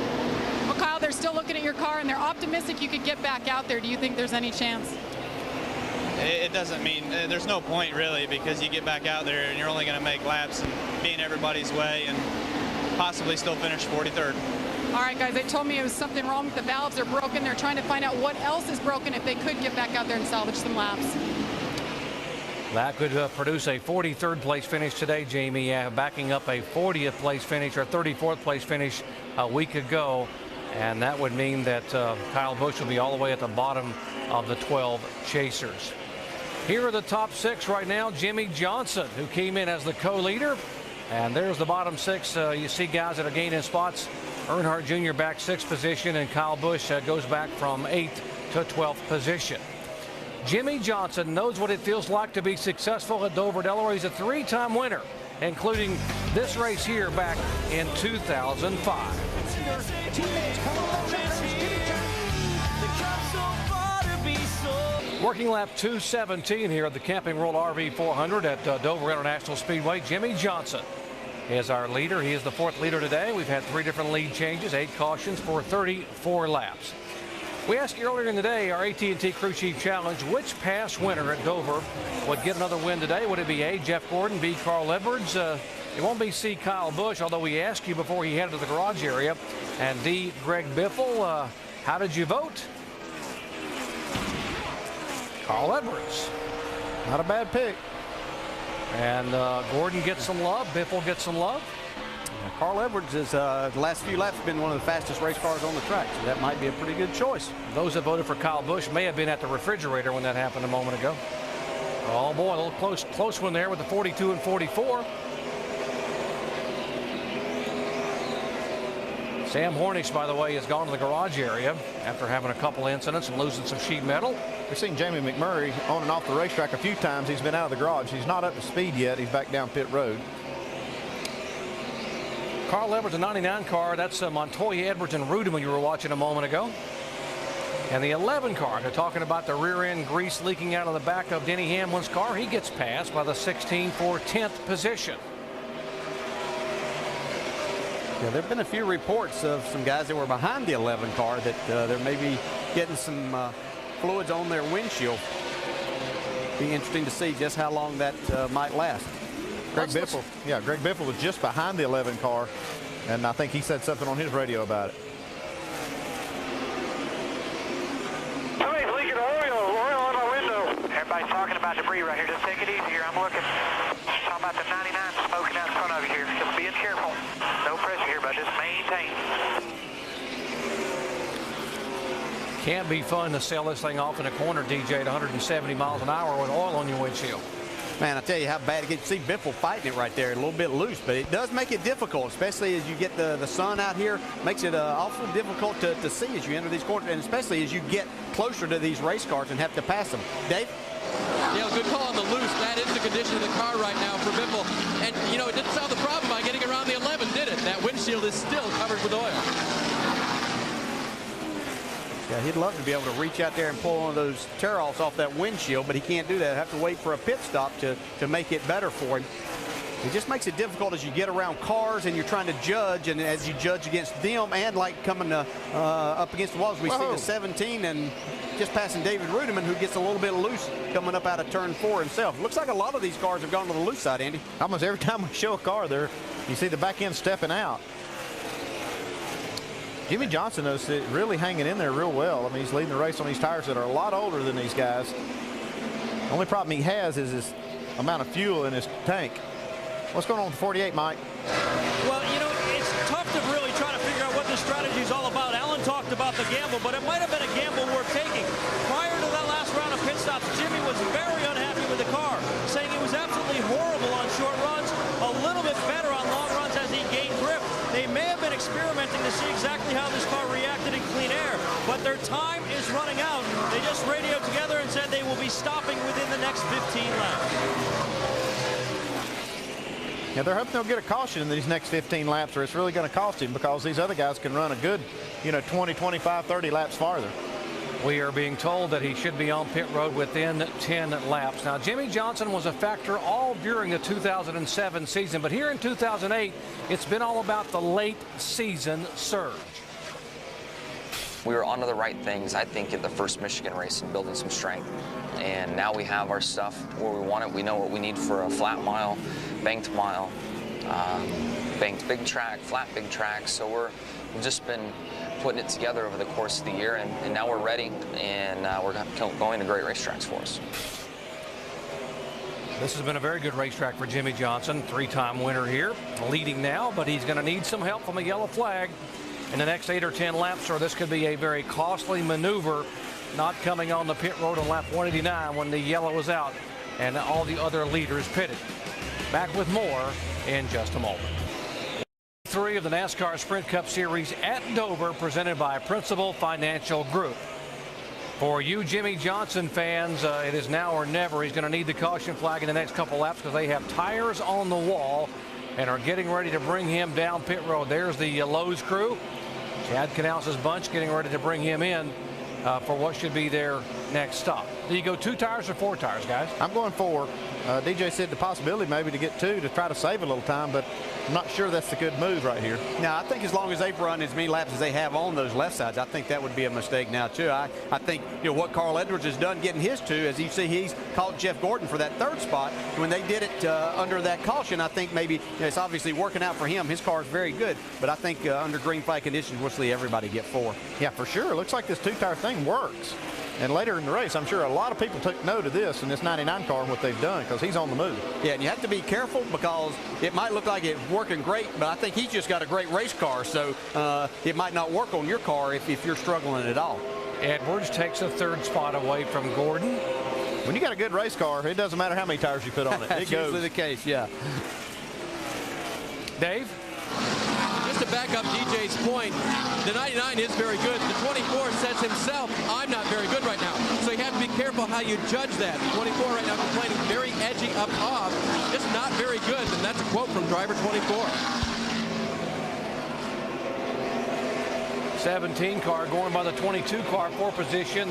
Kenseth gets by Blaney for 4th. And 12 cars on pit road. He was our 2nd place car. Mike. Ryan Newman on pit road. His car's just a little bit too tight overall, especially center off. They're going to take a half round out of the left rear, 4-tire change on the 12, completing work now on the right side, swinging around now to the left side. Pretty clean stop so far. He is away. Yeah, nice pit stop there. That's the kind you like to have under green flag conditions. They had a good clean pit road in and off, so everybody able to make that clean stop and get out without any trouble. Everybody's watching this 48 car right now. See how many laps can he go. Headed on lap 145. We are moving in on 239. Bring it around a pit this time, Okay, he's coming this time. Yeah, and he didn't want to stay out there too much longer anyway. I know he'd like to get it to the very end, but Carl Edwards beating him about 2.5 tenths a lap, so you don't want to give up that. Now, when he comes back with the new tires, he'll be gaining a lot of that back. Now what he's got to hope for if he comes in and makes his pit stop is that we do not get a yellow flag. Yeah, he's hoping it stays green now after he makes his stop. It makes everybody else pit under green. Long way down pit road at 35 miles an hour. And let's go down to Mike. And Johnson has hit his marks. He's in his pit box. The team going to work. Expect a 4-tire change. Also a wedge adjustment on this race car. Team completing work on the right side, swinging around the left side. Very fast and clean stop so far. Jimmie Johnson extremely happy. Looking for his 12th career chase win. He's away. Yeah, great pit stop there. Yeah, but this is where he has to be really, really careful, man. 35 miles an hour. It's so tempting to try to push that, getting out to the pit. So he has to make sure he gets all the way by that cone before he gets on the gas. There are 8 timing zones on pit road, and that last one's normally where they get you, because you get a little anxious to gas it, and that's where they caught some of the drivers earlier in the day when they got Denny Hamlin and Elliott Sadler. And there's our leader now. Carl Edwards has assumed this spot. Carl becomes our 5th different leader of the day here in Dover, Delaware. Remember, he won this race a year ago, leading 3 times for 95 laps. Let's listen in to his team here on the radio. Just keep an eye on him, make sure he doesn't, pit and get us in a bind, if we wait too long, but I think we'll be all right. Yeah, but we can't pit with him, man. He's like 50 laps early because he didn't pit when everybody else did. Right, I just don't want him to get tires on, come all the way around, put us in a lap down situation.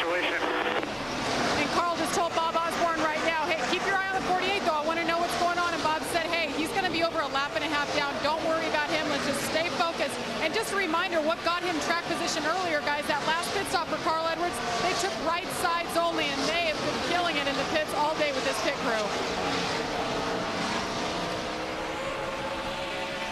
The 11 is off the pace here. He's rolling around. That's in turn 3. That's a right rear flat tire, you see. Tried to get on pit road a moment ago, couldn't get in, and that right rear tire wouldn't let him turn to get down off the racetrack. Now creeping around. See Dave Blaney. Okay, you're clear now. Dave was running in the 5th spot. We see Matt Kenseth take over the 2nd spot from Jeff Gordon. Jimmy Johnson glad that that 11 car didn't go around when that tire went flat, bringing out a caution. Gordon's tires are 16 laps older than the 17. Let's go down to Shannon. Dave Blaney on pit road right now, gave up 5th position. Car's just a little tight. No adjustments, 4 tires for that 22 team, Doc. Really good run for Dave Blaney. They needed a good top 10 finish where they had it.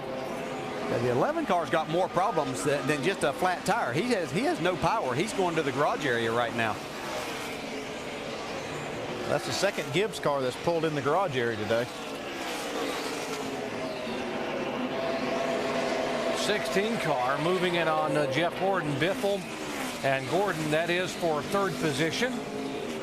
Yeah, as soon as he makes this move on Jeff Gordon, that'll put Roush Fenway with the top 3 spots here with Carl Edwards, Matt Kenseth, and Greg Biffle here in just a second. And Biffle's tires are 16 laps newer than what Gordon has. Biffle pitted at lap 189. Gordon came in on lap 173. Fresh tires, and that's what Carl Edwards' concern a while ago as he was talking to Bob Osborne was about. He didn't want Jimmy Johnson out there making up a lot of time on him and then being out there too long. I don't think he realized just how big a difference there was in the tires that they had. Plus, he's got him a lap down, so it's not that big of a deal for right now, Andy. Yeah, Jimmy Johnson is 1 lap down. He's running 25.13 was his last lap. Carl Edwards was 25.38, so just a couple of tenths. Here's Bobby Labonte. Bobby, one of the former winners here at Dover. Driving for the King, Richard Petty, who won the very first ever race here at Dover, Delaware in 1969. Stalls the car on pit road. Shannon. Yeah, A.J. Allmendinger right now on pit road, guys. He overcame that tire rub right now, running to the top 10, gave up the top 10.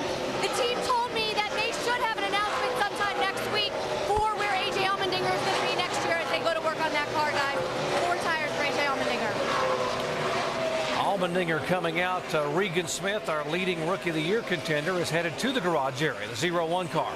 Yeah, I talked to A.J. Allmendinger Friday afternoon in the motorhome lot, just asking him what's going on, and he said he hoped to have something pretty soon. He didn't have anything. He said even if I wasn't on TV, he couldn't tell me anything, and I think he thought I'd go tell everybody. I don't know why he'd think that, but he was pretty confident he's going to get something as we see Juan Pablo Montoya coming to pit road. Shannon? Yeah, for Juan Pablo Montoya, the team told me the car was not that good in practice. They're pretty happy with it here in the race today. He's just been battling some tight conditions as you see that wrench go in the back window right there, making some chassis adjustments on the 42. 4 tires and some Sunoco fuel for Juan Pablo Montoya and a Terra. Jamie. And Brian Vickers, the 83, made his way into his pit box right side, left side. Remember last time they were here, they had pit road violations for speeding 2 times of being cognizant of that. It's a clean stop. He's down and away. He must maintain that 35-mile-per-hour limit, Doc. Making his way back on the racetrack. Carl Edwards, now you were looking on the time sheets a moment ago, Andy, comparing the 99 time and what's happening with a couple of the others. We watch Biffle go by, teammates making a pass as Biffle will take the 2nd spot away. Yeah, I'm watching these lap times from Jimmy Johnson and Carl Edwards just to see, and if I was up on the pit box of Carl Edwards, I'd be watching this to see just how fast Johnson can run on those tires. He's only just a few tenths, maybe a couple tenths a lap when they're in free, clear traffic. So I don't think I'd be worried about it too much. Now, Carl Edwards' car is great right now. He's just right around the bottom, passing these cars as he catches them. Can see him coming up to put another lap on Elliott Sadler right at this point in time. But, man, his car is fast. You see it roll through the corner, getting down to the bottom, and he's able to really get back in the into the throw. Dave, what's going on with the 11 car? He's been in the garage about 5 minutes now, DJ. They're working underneath the rear end of the car. Undercar mechanic Sean Warren and others are under there where everything is extremely hot. They're going to replace both axles, the gear, and the drive shaft. And I think that's why he was so slow coming down pit road. He just had no drivetrain in the car. But he stays in the cockpit. The guys are going to try to fix it and get it back out. Remember, he started the day 6th in the chase, and another chaser has had trouble here at Dover. Well, it sounds like it finally quit leaking. Yeah, you and Jim Brewer called that. So Brewer said when it quit leaking, it would be out of fluid, and that's what's happened here. And I'll tell you, when that happens, that rear end gets so hot you can't even get near it. It's almost dangerous. They'll catch fire when you pull that gear out sometimes. So Hamlin now 11th in the chase points. His teammate Kyle Busch in the garage, done for the day, finishing 43rd today. He'll be 12th. The other Joe Gibbs car, by the way, the 20 car of Tony Stewart being shown in 9th position. See these cars here, Greg Biffle. He's made a run up the second, right along with Tony Stewart here now. Tony's been battling this car most days. Got himself up into the top 10 right now in the 9th spot. Got some chasers all together there. Harvick, Boyer, Stewart, and Burton are 7th, 8th, 9th, and 10th. Carl Edwards is our leader. He is the 5th leader today and has now led 18 laps. Should be pitting in about 9 laps. We'll be right back. Lap 263, Jeff Gordon is on pit road for service. They'll make a wedge adjustment on that car. Jeff reporting that the car is tight in the middle of the corner, won't turn, loose off the corner, turns too much. 4 fresh tires full of Sunoco fuel, and he'll leave. Green flag pit stops continuing here at Dover. Doc? Sub 14-second stop, Dave. Not bad at all for the 24 team, getting him on and off pit road. Jeff Gordon began today as our pole sitter and led the first 30 laps. He has yet to lead since. Has a pretty good car. There comes the leader by him, the 99 car of Carl Edwards. Moving in on the 88 car of Dale Earnhardt Jr. You see those fresh tires take over right away. Jeff Gordon now 1 lap down. He was 2 laps down for a moment. Gets one of them back right there. Yeah, you could hear from Junior's in-car camera there, just spinning the rear tires. He was coming up out of the corner. He's going to be ready for tires. We'll see Martin Truex on the pit road. He was in 12th position coming down for his scheduled stop. Jamie. Well, as hoped, Martin Truex Jr.'s car has come to him just a little bit as the day's gone on. 4 tire stop here. For the only race win he has, Martin Truex Jr. was right here at Dover. The car didn't start off as well as they had hoped. They took a gamble with that air pressure setup. Big stop for the 1 car. He's down and away, guys. You see, play with that pit road speed there. He's trying to keep it just below the maximum. Now he's going to accelerate up. Got a little shift in it and hammer the throttle. Let's go down to Mike. Matt Kenseth saying his car's a little bit aero tight. It just will not cut in the center. They'll make a track bar adjustment. 4 tires and fuel. A good stop for Kenseth. And Carl Edwards pulling into his pit box right now. Not saying a whole lot. I think they may stay with the right side tires. He seemed to like that. He came on the radio and told his crew chief, I like the air pressure we had and the right sides. So let's keep our eyes out here and see what they do. Carl Edwards leading for the first time in that last stint here today. Started 22nd today. Right says, nope, they are going to opt to put left sides on that car. No adjustments, though. Pit crew's been stellar all day. Let's see if they get him down in a week quick. Shannon? Yeah, the 20 of Tony Stewart, the car is tightening up. He did make a chassis adjustment, guys. He started this race 33rd, so this is a great run for Tony Stewart. Has made his way to the front. Shannon, Greg Biffle is on pit road. Main concern here, remember, he followed the 11 of Denny Hamlin around while he was leaking that rear end grease. They need to pull a windshield tear-off off this car. They'll change 4 tires. They'll give him a wedge adjustment for a car that's loose. But vision, very important for Greg Biffle at this point. There it goes. They've got it off. He can see better leaving pit road. Shannon. Yeah, there's 29 of Kevin Harvick coming down pit road right now. Has not made any changes on the last 3 pit stops to this car. 4 tires. He says it's just a little bit free, but happy with the car. They're still waiting for the track to come to them. As you see those guys go around to the left side, Kevin Harvick in that 29 car, he is happy today, you guys. Saw them getting a tear off on the 16 car. They only got half of it. It tore down the middle of the windshield. So they got the part in front of the driver, which will help quite a bit there. Mike. Most of the day, Clint Boyer would start off a run pretty loose, but within 20 laps, the car would come to him. That was not the case over the last run. It just got looser and looser. They'll make an air pressure adjustment for taking 0.3 pounds out of the right rear. A 4 tire change on the 07 and Sunoco race fuel. Clint Boyer trying to get this car to his liking. Still has not run very competitively toward the front most of the afternoon. Jamie? Jeff Burton in the 31. Down pit road, he's in his pit box now. They took 4 tires, no adjustments. 14 seconds left. Pretty good stop for Jeff Burton, guys. Leaders pit stop say if we stay green, we should be able to make it on one more stop with about 60 laps to go, 60, 65 to go. Yeah, Jimmy Johnson's our leader again. You see Tony Stewart just in front of him. Tony had gone a lap down as he came out with those fresh tires. Now he's able to get back in front of the leader and back on the lead lap. You see Jeff Burton right behind Michael Waltrip, right behind Jimmy Johnson. Both of those cars are a lap down right now. As of right now, there would be 15 cars on the lead lap. There's a battle for third right here. Ryan Newman was in third. Matt Kenseth, with his a little bit fresher tires, takes that spot away.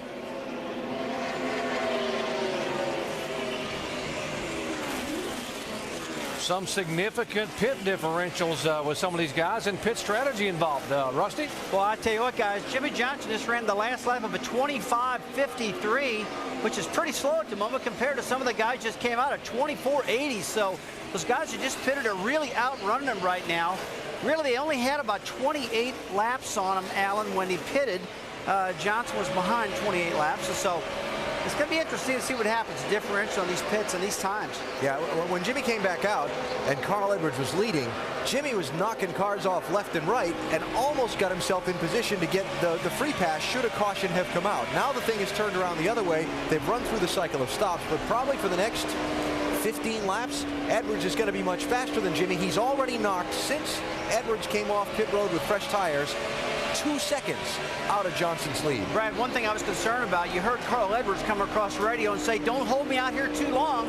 They said, well, you can run like 40 laps. Well, he pitted 27 laps into that 40-lap run that he had left on fuel because he didn't want to get outrun on the racetrack that bad. I think that was a good call to bring Carl Edwards down that soon. Yeah, I think that was a smart call, and it's going to play out here. Just as Alan said, he just knocked another 1/10 of a second off of that lead of Jimmy Johnson. He will walk him down here very soon. Watching Ambrose and Reigns almost crash there. So Andy, if you're Chad Knaus up on top of that box, what you want now is a caution to get back on even fuel and even tires with the 99 car, right? Yeah, and Alan, there's another reason he's going to want a caution.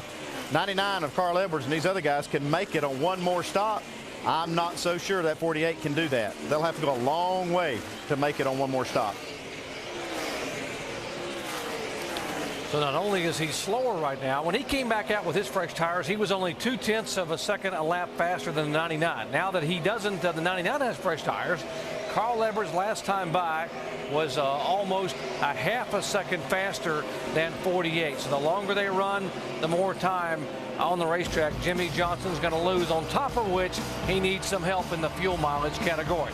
Back after this message and a word from our ABC station. Maybe he can get a yellow flag, get a break. He may be very, very close on fuel.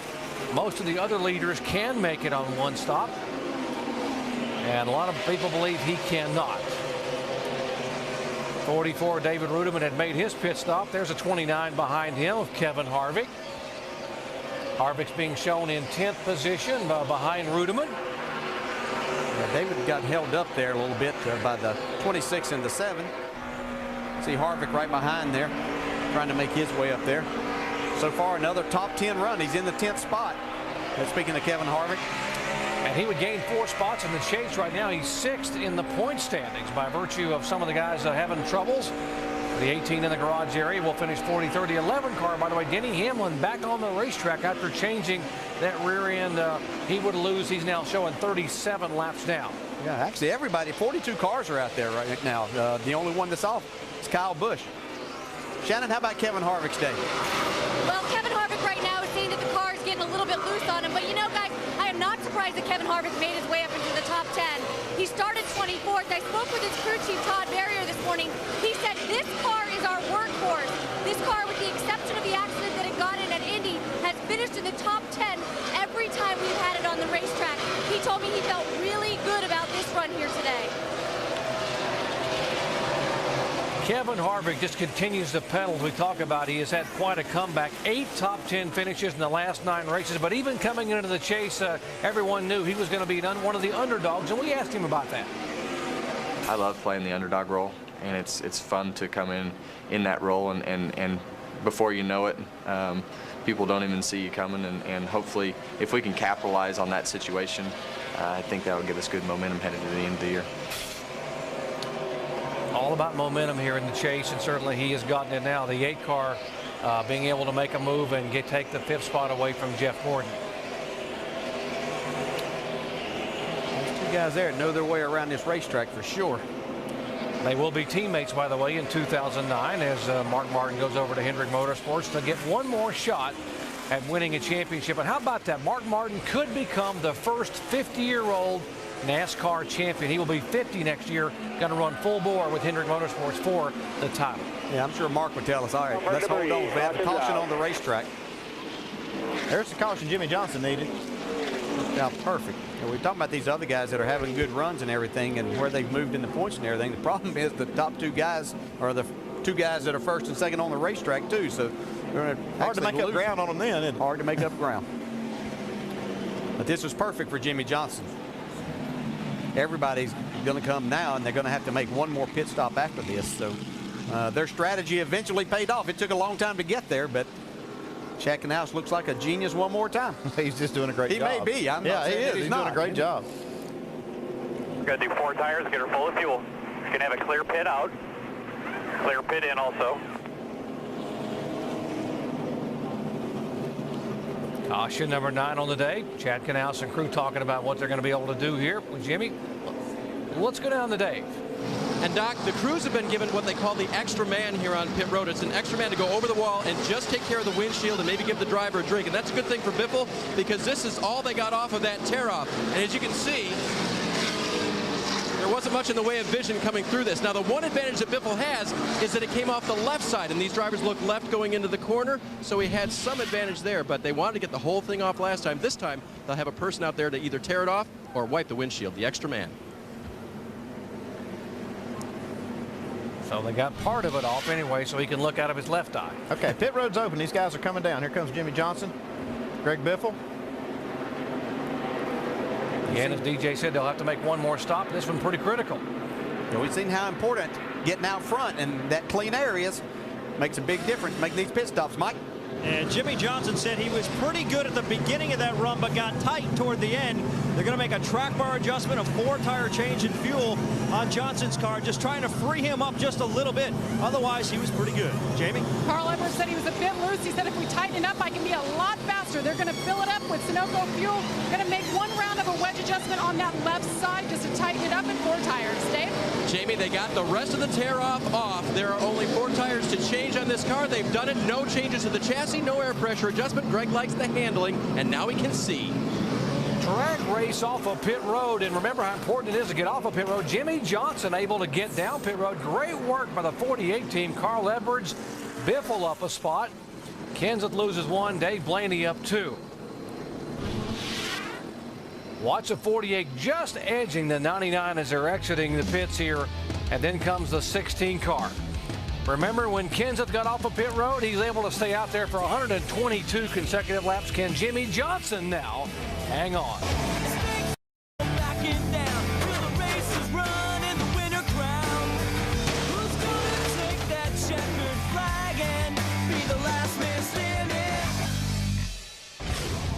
It might truly be last man standing the way some of these championship drivers have had days unfold at the Monster Mile.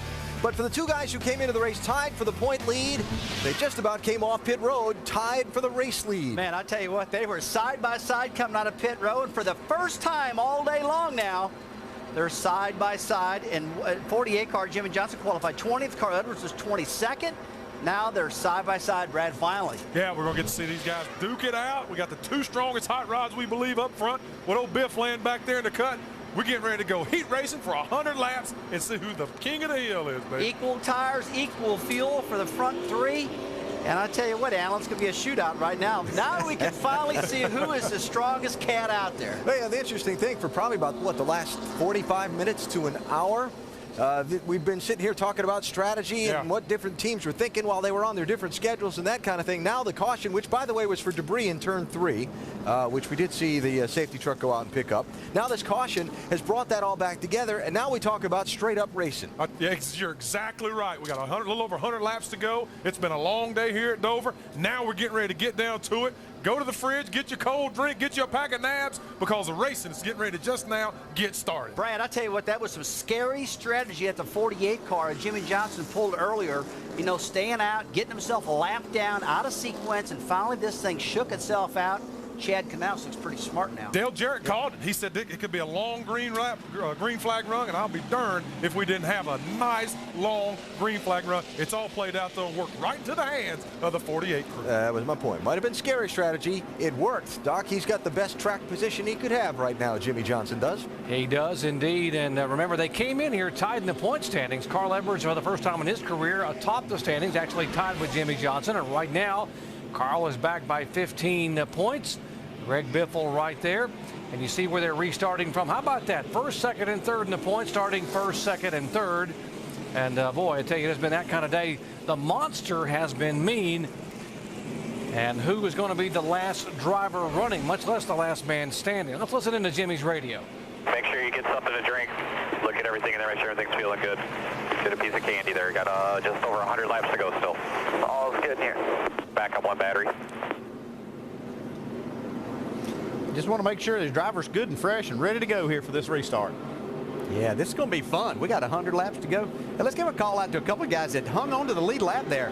A.J. Allmendinger, Michael Waltrip were hanging on there. Juan Pablo Montoya, Bobby Labonte got the free pass there. These guys, that's a long green flag run. These guys were able to stay on the lead lap.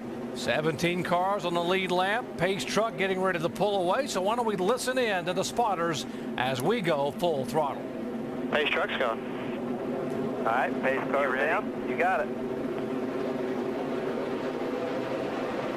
Green flag.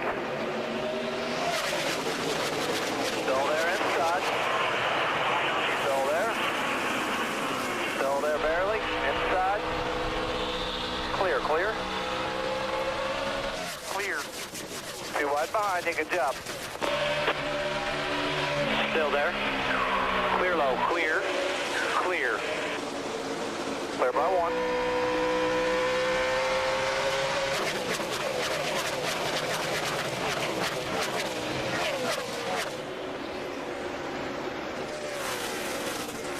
Inside corner.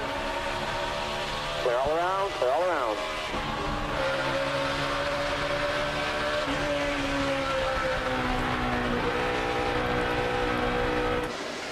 Go. Jimmy Johnson right in front of Carl Edwards, and here goes Biffle on the high side of both of them. Here we go. We're clearing all this lap traffic, and they're almost 3 wide coming off turn 2. Oh, yeah. All right, Andy. I picked Biffle on that restart. Yeah. I'm telling you, he's been sitting around here riding around looking at his watch. It's not time to go, and I think he's looked at it and said it might be time. Yeah, he said that car was bad fast in the countdown show. Carl Edwards got a fast car, too. Kenseth's back there saying, don't forget about me, boys.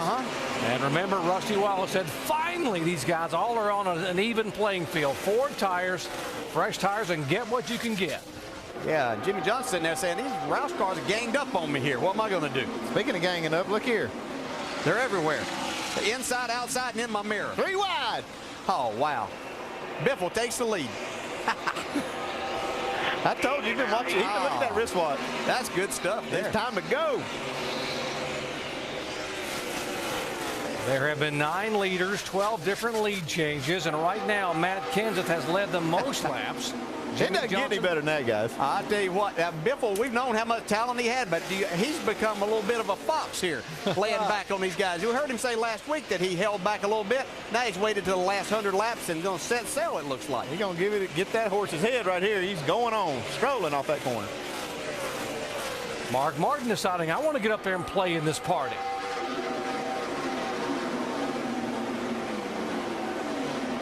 Yeah, a week ago, Greg Biffle waited till 12 laps to go to make that move and made that pass look easy. I think it's just like Rusty Wallace said, though. He needs to make that move when the tires are good. If he waits too long to do that, then you really can't do that. These tires they lose so much grip, and I think that's a great call by Rusty because that's the way you do it. More on Mark Martin from Jamie. Well, Tony Gibson, his crew chief, told me this morning, hey, we're going to take what we can get, a little bit of give and take here the first 300 laps, but those last 100 guys, it's going for broke. We're going to adjust on it, and that last pit stop, they did make an air pressure adjustment. Mark said that car feels good. It's hammered down now, guys. We're going to really see what this 8 car's made of. Yeah, he's going to have to keep the hammer down, I can tell you that, and he can do that, there's no doubt. Andy, any chance you can run the tires off of this thing, though, right now? Yeah, you can. You know, these guys still have to make another stop, so they'll be able to get some right-side tires, but they could run them off of here if they run them too hard. Here's our pole sitter, Jeff Gordon, now being shown in the 6th position behind Martin and in front of Kevin Harvick. Yeah, Harvick there once again, up into the 7th spot now. Just keeping it steady. Both these guys have good race cars, but it'll be interesting to see. They're a little ways back from our first 5. It'd take something for them to get up there. Shannon. Well, Kevin Harvick really has been battling this whole race. Started all the way in the back of the field. On that last pit stop, they finally made some adjustments on that car. They went down on the track bar. He said the rear end was sliding a little bit. But guys, that car was hooked up all race. This was only the 2nd adjustment they had made on that 29 car. You heard his comments about being the sleeper, being the ultimate underdog. Well, he came into the day, as you saw, 10th in the points. He could leave here 5th or maybe even better. You know, we did talk about him before the Loudon race, that as consistent as this race team has been, that they could go into this and just have a lot of top 10s, and if they could group some top 5s in there, they could possibly be right there when we get to Homestead. It's like he's got his car a lot better right now. Watched Harvick some, and he seemed like he was struggling a little bit in the center of the corner at times, but it looks like that car's a lot better through the center of the corner and getting off. David Rudeman. He's been solid all day long. He's right there in the top 10, just still digging along. He's had some good races here in a row. Yeah, here's David Rudeman going by in the 44 car. And you mentioned he'd been 5th, 6th, 7th, right now being shown in 8th position. Yeah, right behind him is Clint Boyer, who's in 9th, but that next car you see back there is the 88, and he is not on the lead lap. Dale Earnhardt Jr. struggled today. He's 2 laps down in 24th. Jamie? What a frustrating day, DJ. They started 10th. They were fastest yesterday in the first practice. They thought they had a pretty decent car. Tony Uri Jr. told me, we're probably 10th to 15th. Has not been the case. He has been extremely loose. Now, every pit stop, they've only made air pressure adjustments. And remember, he spun out on lap 145. Then he missed his pit box. That got him back a lap. And so they've been trying to play catch-up the entire time, but still loose. DJ, what do you think about only making air pressure adjustments for such severe loose conditions, Rusty? Jamie, I tell you what, the right rear quarter panel on the 88 cars, the guys up in the booth well knows, very, very critical on these new car tomorrows for NASCAR. If you see them going down the straightaway at most tracks, they're tracking sideways. That's putting a lot of downforce into the right side of these cars. Dale Earnhardt Jr.'s right rear quarter panel's got a lot of damage, so he doesn't have the downforce he needs to have. That's the reason he's off the pace right now. In fact, you see Kurt Busch's car earlier. He's got the same problem, a missing right rear quarter panel. And GJ and Andy, that is really going to kill his downforce and kill his speed. It kills that side force that they need too, Rusty. You know, these cars really rely on that. Yeah, we talk about how tough these cars are, and you can see Kurt Busch there right there, who got in an accident on just the first lap of the race, not of his making, but it makes it difficult. The cars are durable, very durable, but they're not able to do the things that they need to do. He's getting the black flag here because some parts are flying off of this. When we were on Dale Jr. just a minute ago, you could see something, but it looked like tape that flew off in front of him. So he's going to have to make a trip to pit road to keep some of that stuff from coming out here and making another caution flag for us. To see Michael Waltrip go by. Michael has moved up into the 12th spot. Good run for him today. The 77 car also being black flagged. Another one of the Penske cars for some sheet metal flapping, as well as the 2 car. So they're trying to get the 2 car on the pit road and be able to pull some of that away. That's what's caused a lot of these debris cautions, or these cars with all this damage. And so NASCAR doesn't want any more of those. They want to try to get these cars off the track. Greg Biffle had pulled away, but now looks like the 99 may be reeling him in just a bit. Dave? And Greg just reported on the radio that he thinks he might have a flat. I have not known Biffle to, play with his crew that way late in the race like this, and the 99 does appear to be closing, so we'll keep an eye on the leader, reporting some type of trouble from his car. Yeah, almost 2/10 quicker that time by was Edwards moving in now. He had, as Biffle had just passed him and pulled away by like 15 car lengths, and now Edwards is coming in a hurry. That might be what you said, Dale. Could you run the tires off of him? You can overheat that right rear, and he can think he's got a flat tire. It looks like the lap times are pretty good. I don't think it's flat, but he may have overheated that right rear. Yeah, he very well could have. We see Mark Martin taking over the 3rd spot. He had passed Jimmy Johnson. Now he's passed Matt Kenseth, moved into the 3rd spot. But you're exactly right, Andy. I was concerned about that, especially getting on that high side. When you get on that high side, especially early, you really have to lean on that right rear tire, and you have to be careful not to use it up. This is a better tire, they said, but you have to be extremely careful. We've seen some cars out here today wearing that right rear tire out. He's balanced out the lap times. Last time by, they were virtually identical on lap speed. The 99 car, Carl Edwards, and 16 of Greg Biffle, so I think he's going to be okay. Yeah, their lap times are quite a bit faster than anybody else out there right now. And you know, even though Jimmy Johnson is falling back, I wouldn't be too concerned with him yet. He could just be sitting there knowing that he needs to take care of his equipment. He's not that far behind these guys. Greg Biffle had been waiting a long time to get back to victory lane. In fact, he entered New Hampshire a week ago with a 33-race winless streak. What would happen? He would lead 3 times for 58 laps to go to victory lane. You're watching ESPN on ABC. Just 76 laps to go here in the NASCAR Sprint Cup Series at Dover, presented by Principal Financial Group. Greg Biffle been passed now by Carl Edwards. There's the 99 car of Edwards back at the point of the field. The lead change took place just a moment ago. Yeah, Biffle had been slipping a little bit, and you see, whoa, that's a big slip right there as he's trying to exit turn 2. That'll overheat the right rear tire. That'll definitely do that. I think that might have happened because he's heated that right rear tire up. Carl goes on to make the pass, and he is our leader once again. These guys better look in their mirror because we've got an older gentleman coming up close to them. Mark Martin is on the move. Aren't you kind? Yeah. 49 years of age, and there is Mark. And what was the saying Dale Earnhardt Sr. used to say? If you get Mark Martin in the top 5 inside of 100 laps to go, it's like trying to take a pork chop away from a bulldog, because he is going to wrestle you for all it's worth to get there. And here comes that 8 car. This is one of the parts of the race that Mark Martin usually shines the most, right there at the last part. He can sit up in that seat just as good as any of them. We talk about physical fitness and how you got to battle this race car and this racetrack. And here's a guy who is a prime example of how to stay fit, even at the fact that he is pushing 50. Yeah, he just stayed in great shape, and that means that's why he can still do this at that age and do it competitively. See, he's trying to take that 2nd spot away from Greg Biffle right now. He had the 2nd fastest time the last time by lap time. Another car that's really fast is not far behind these guys, too. You see Biffle's really still fighting this thing. I believe he just wore his tires out early, Andy, and he's going to fight this now, and it's going to be unfortunate if he doesn't be able to get some tires on this. Short run, he looks really good, but it's just hard. You know, you want to try to let that take some pressure off that right rear, cool it down, and make a run, but to do that, you got to slow down too much, and that's just not in Greg Biffle's vocabulary, slow down. I was going to say another car that's really fast, not too far behind these guys, is Kevin Harvick. He's up into the 6th spot. His lap times are consistently in the 25:30s right here, which is about a 1/10 or 2/10 faster than what Carl Edwards is running, leading the race. Kevin Harvick, one of the drivers, only one of 3 drivers in the chase that has never won at Dover, Delaware, in a NASCAR Sprint Cup car. Well, he's about almost just under 5 seconds back right now, so he's got a long ways to make up. But we have a long way to go yet. We still have 70 laps to go in this race. Update what's going on with the 99, Carl Edwards. Jamie.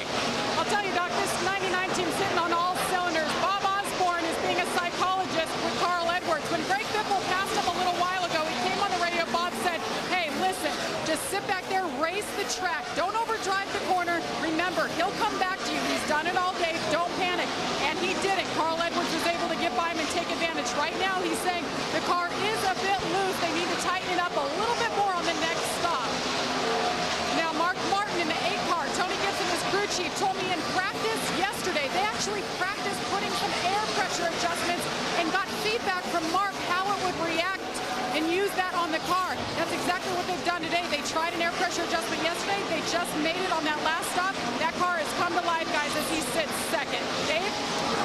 Jamie, the crew was ready to help Greg Biffle if he came down pit road, but he's decided to stay out.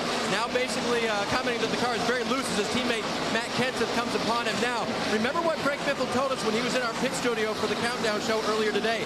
I've just got to execute, not make mistakes, and win races. Now, to play this new tire on the right side, as you guys have been talking about, and execute and win the race, there's a lot going on there, and I think you might be right when you called that he ran it pretty hard to begin with. Matt Kenseth now running his teammate very hard to take that spot away. Remember, Biffle snapped his winless streak a week ago. Kenseth, his streak now at 27 races. It was a Homestead a year ago, the finale, the last time Matt has gone to victory lane. And I'm going to throw something out here at you. With knowing how much faster these tires are, there is a big difference in them. Does anybody take a chance in short pit here to split this up instead of going all the way to what they can, which would be with about 20 laps to go or 25 to go? Is somebody going to split it in half and make two 50-lap runs out of it? Yeah, somebody can. These chasers, though, have got too much to lose. If that caution comes out while they are, after they make their pit stop and go a lap down, it could really kill their chances. So they're going to have to stay out here and play it conservative. Now, one of these guys, maybe like Mark Martin, could do that, and even maybe Ruderman. He's in the top 10. They could do that and maybe and gain from it. Well, Tuesdays this fall, ABC is bringing the game show to your house, literally. It's your life and your chance to win big. But the question is, how well do you know your family? Opportunity Knock series premiere this Tuesday on ABC. Who will come early? What about the final pit strategy? What's going to happen? We'll answer all those questions and more when we come back in a moment. Truex, our in-race reporter, the New Jersey native, running in 22nd position, one lap down. Whoa, that 66 got out of shape right in front of Martin Truex.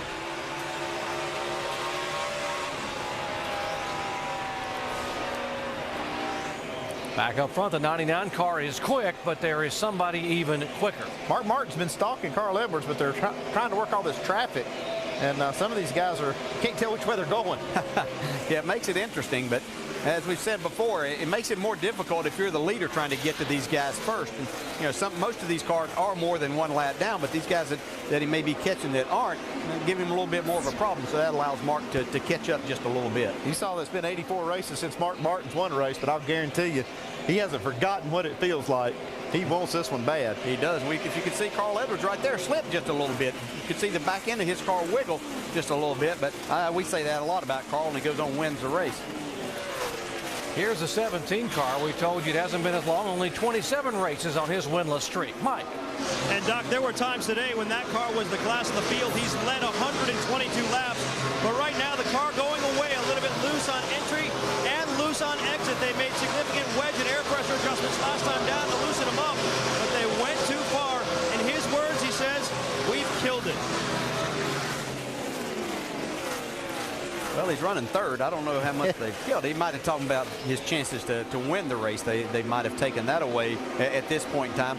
There's still 55 laps to go, and if he gets another opportunity to work on it again, maybe they can take that adjustment away and get it back. The other guy that's been running good is Kevin Harvick. Awfully fast race car. He has had the fastest laps on the racetrack. 4 of the last 5 laps, he has been faster until that lap right there than Carl Edwards. Yeah, he ran up into some traffic there, and that just slows you down quite a bit. Shannon, how about Kevin Harvick?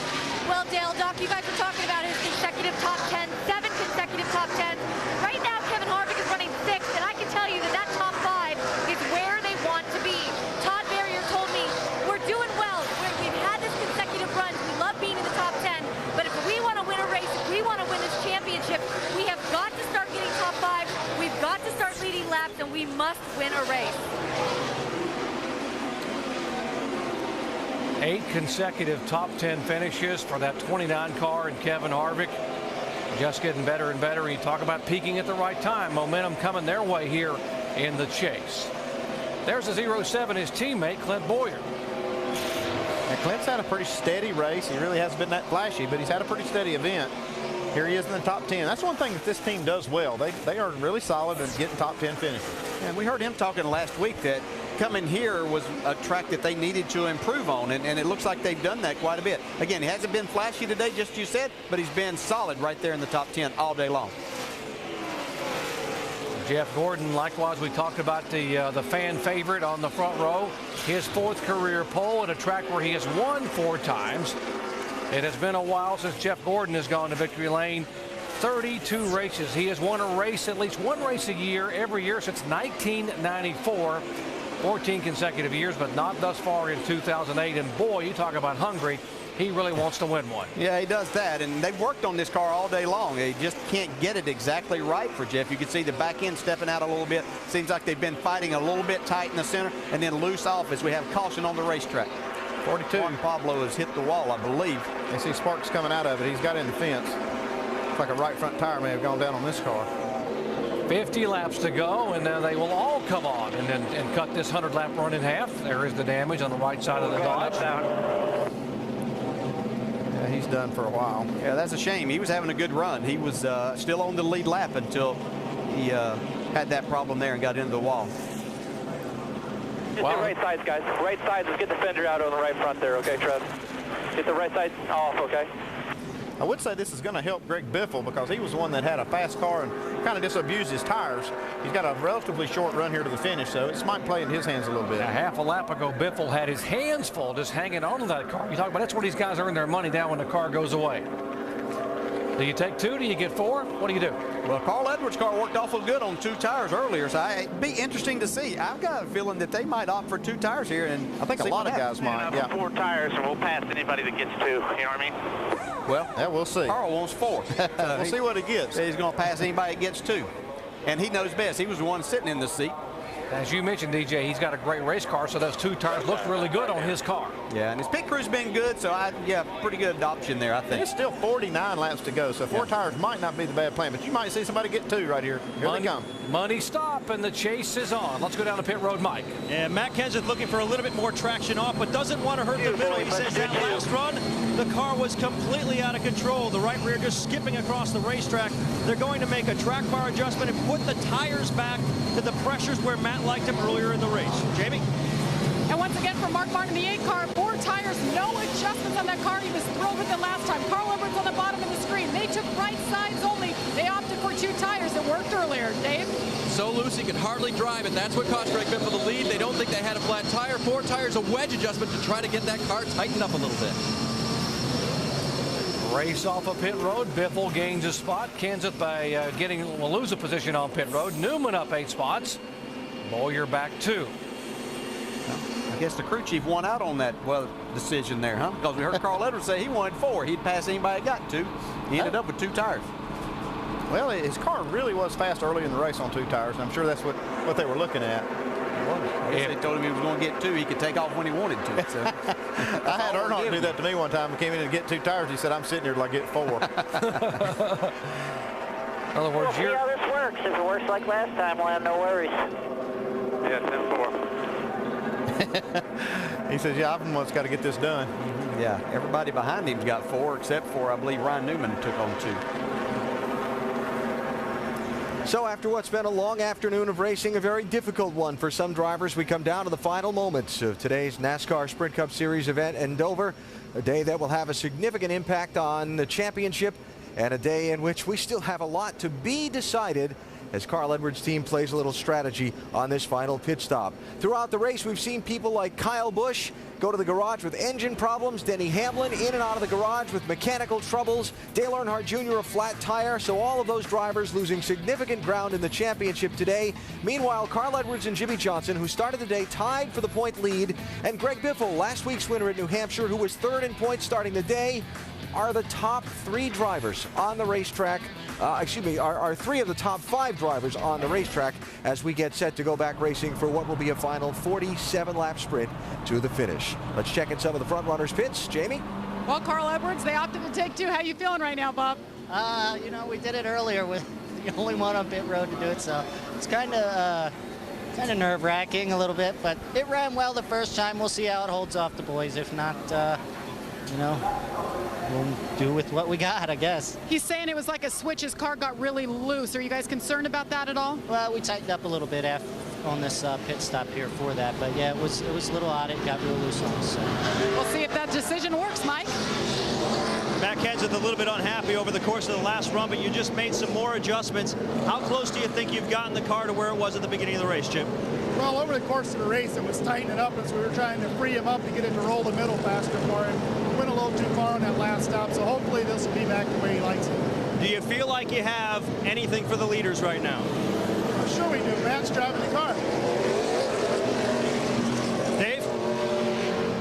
Mike, Greg Irwin had to sit through that last run knowing his driver was in trouble. Did you determine there was a tire down or not, Greg? No, all the tires are up. All the tires are up. I think we just caught a cloud or a track change or something's down. I think we had a few out there running in that group that were getting pretty free. So hope we didn't over adjust here for the last 40-some laps. But everybody's doing a great job. Pit crew's is doing a heck of a job keeping us in it, and Biff's hanging on.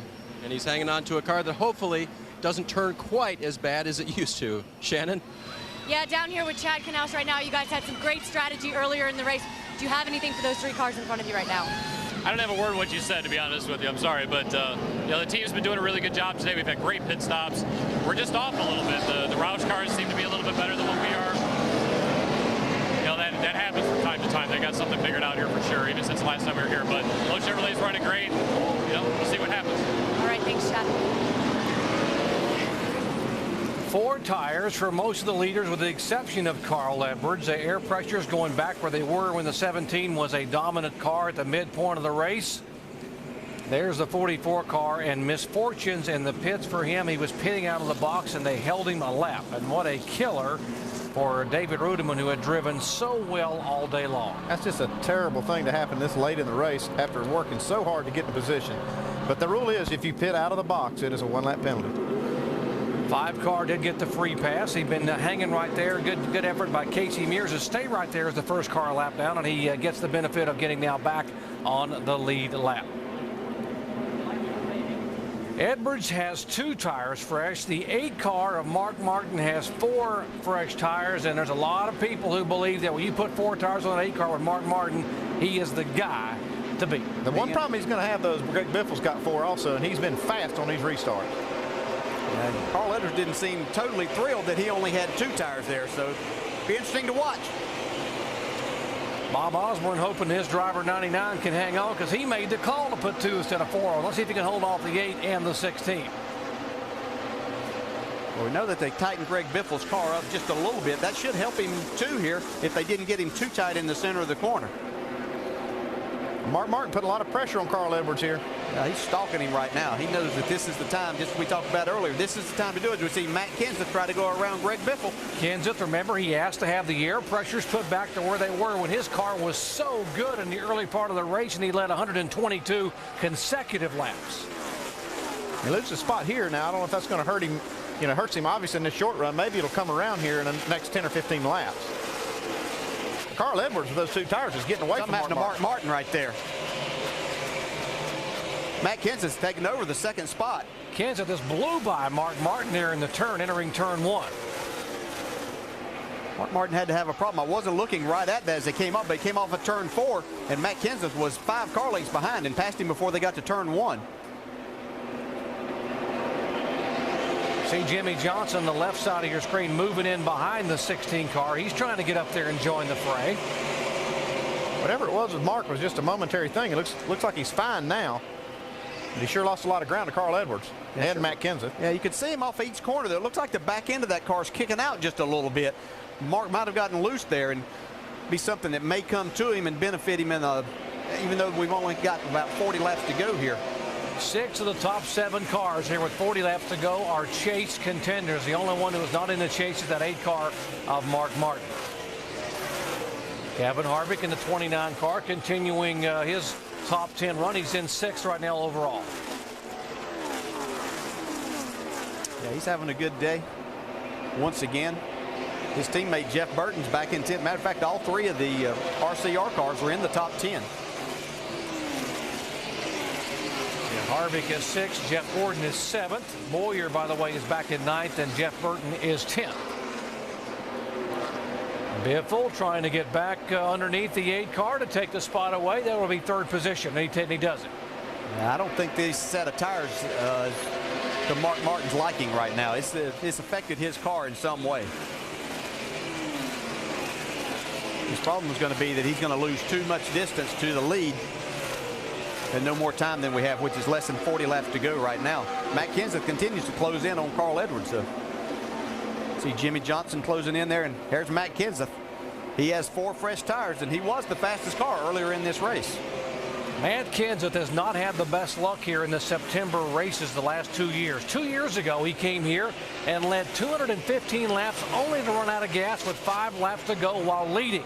A year ago, the 17 car came here and led 192 laps, only to have engine failure in the final 100 laps. And so he's been close, but no cigar 2 years in a row. But now he's trying to make up for it here in the final 37 laps.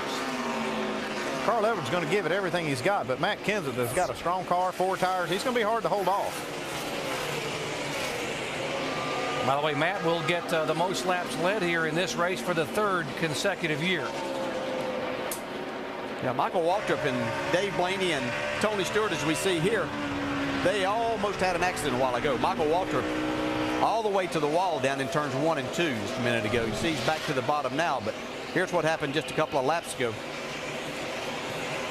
Blaney. It seems like Michael Waltrip and Tony Stewart have been right together since the very start of the race. They've raced each other all day long. Yeah, it's 11, 12, 13th, by the way. Good run, very good run for Michael Waltrip in the 55 car. He's now 11th. Stewart is 12th. Blaney 13th. Bobby Labonte back there in 14th position. You can see Tony, he struggled a little bit all day long. He just doesn't seem to have the total speed that he's needing in the package today. He has stayed on the lead lap and is in a decent spot. Michael Waltrip's had a great run as he's battled that car all day long and got the 11th place run going right at the moment. Package today. He has stayed on the lead lap and is in a decent spot. Michael Waltrip's had a great run as he's battled that car all day long and got the 11th place run going right at the moment. You can see the 2 different lines that they're running. Tony Stewart right down on the bottom of the racetrack. Michael Waltrip more in the center of the track. Dave Blaney is also there trying to get another top 10 finish for Bill Davis Racing. At a 9th place finish here in June. And there are the leaders, about 2 car lengths between Carl Edwards and Matt Kenseth. You can see how hard Matt Kenseth is pushing his car.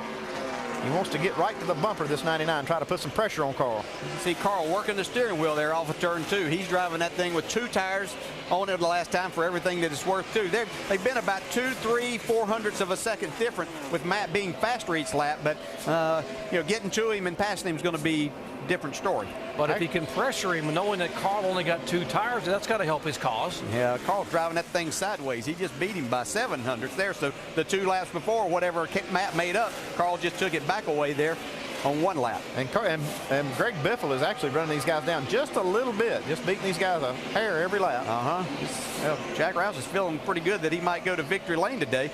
Just a matter of which one of these guys he's going to be congratulating. You see just again how hard Matt Kenseth is driving. I tell you what, guys, I like this line that Matt Kenseth is running right now. He's got 4 tires compared to Edwards 2, and if he can keep that thing out at 2nd lane, DJ, and stay out of that air so he gets a good downforce in front of Kenseth's car, won't hurt those tires that way. Here he's got to see. Here we go for a pass on the bottom right now. See if he can hold on to it. Yeah, that's a good call, Rusty. He really made up some time. That was helping his straightaway speed. Carl looked up in the mirror and saw that too, and I think he's going to take that line away from Matt right here. Now Carl goes back to the bottom, but this is where Matt's really getting a run. He loses a little bit in the center, but he gets such a run coming off the corner. So he can get right to Carl Edwards' bumper. Hey, he lets him have it all the way to the bumper. Oh, yeah. Got a couple inches on the other side of it. Little fusion of the fusions there. Couple of Fords bumping together. Let's see. Oh, Carl gets the car. He's waving at him. He says, "I'm here." Yeah, he was just trying to apologize for that little nudge he gave Carl. Jamie?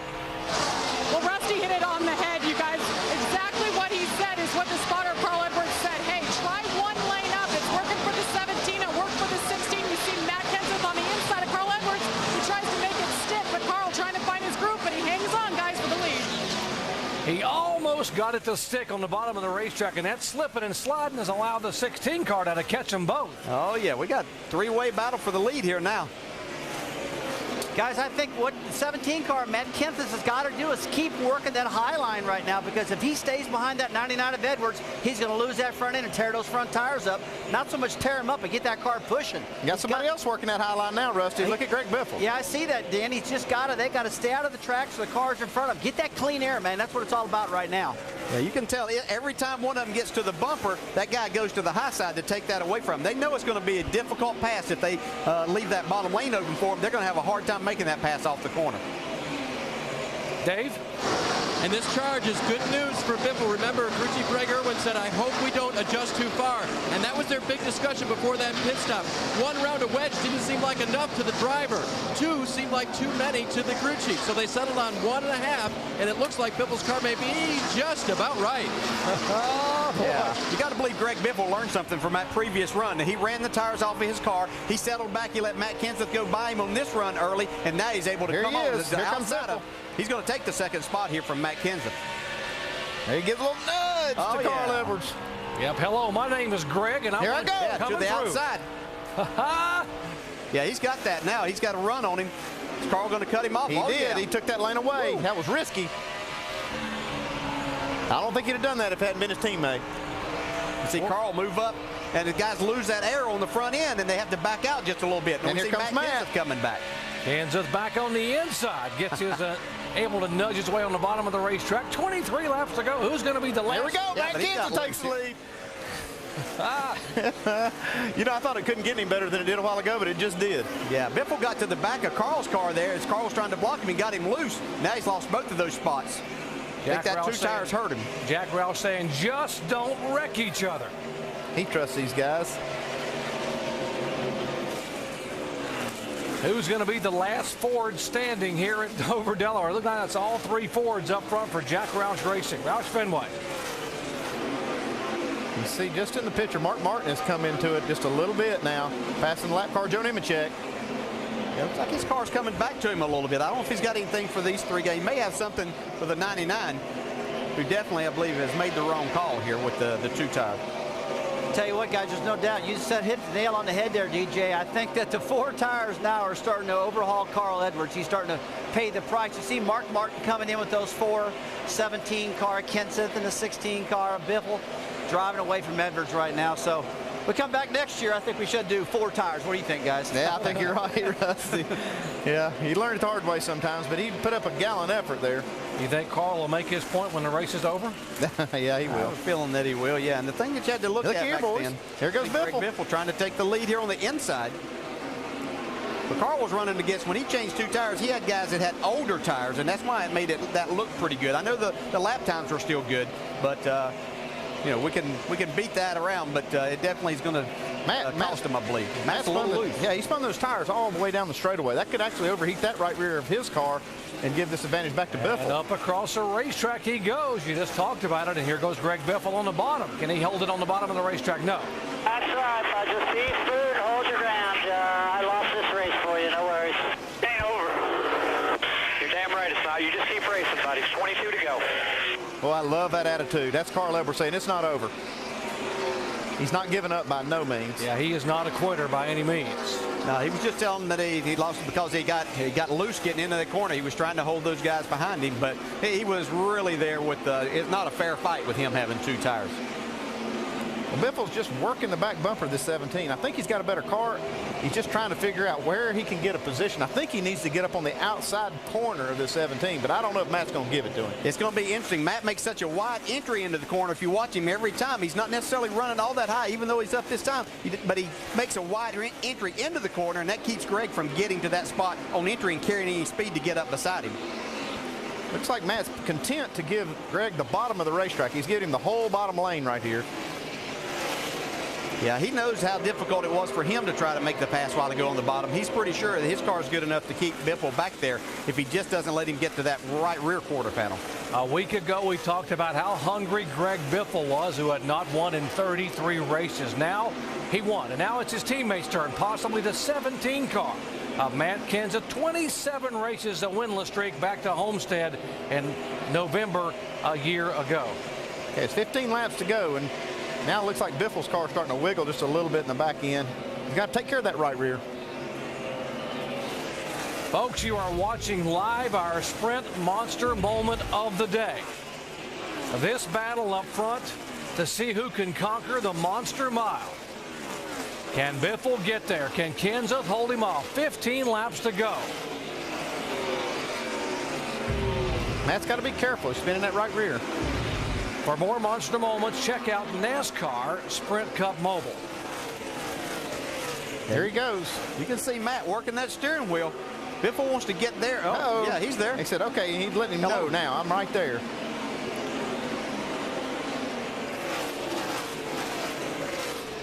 These guys continue to race hard side by side. Okay, Greg sees this lap traffic up ahead, and he's probably trying to plan ahead for that. Keep working if you got time. If you can get in the right spot when they catch this traffic, this could be an advantage for, well, one or the other. You don't know which one's going to get it here. Lots of traffic ahead. 10 car, Patrick Carpentier is up there. This thing can still work out for Carl Edwards. He's sitting back in the catbird seat while these guys are going at it. He's catching them a little bit right here. Yeah. His car's been the best on the long runs that we've seen most of the day. But traffic could play a big part of this. You see 6 cars up here in front of these guys. Look at Carl all the way on the bottom of the racetrack, almost down on the apron. Yeah, Matt's there trying to block Biffle, and they're using up more racetrack, which is slowing them down, and Carl's running around the bottom. He's got himself back here. Matt goes back to the bottom now that he had a little bit of cushion on Greg going into the third corner. Yeah, look at that 99 car go through the middle of the corner, though. It's got a little extra speed right through there. Not as good, quite as good off the corner, but good through the middle.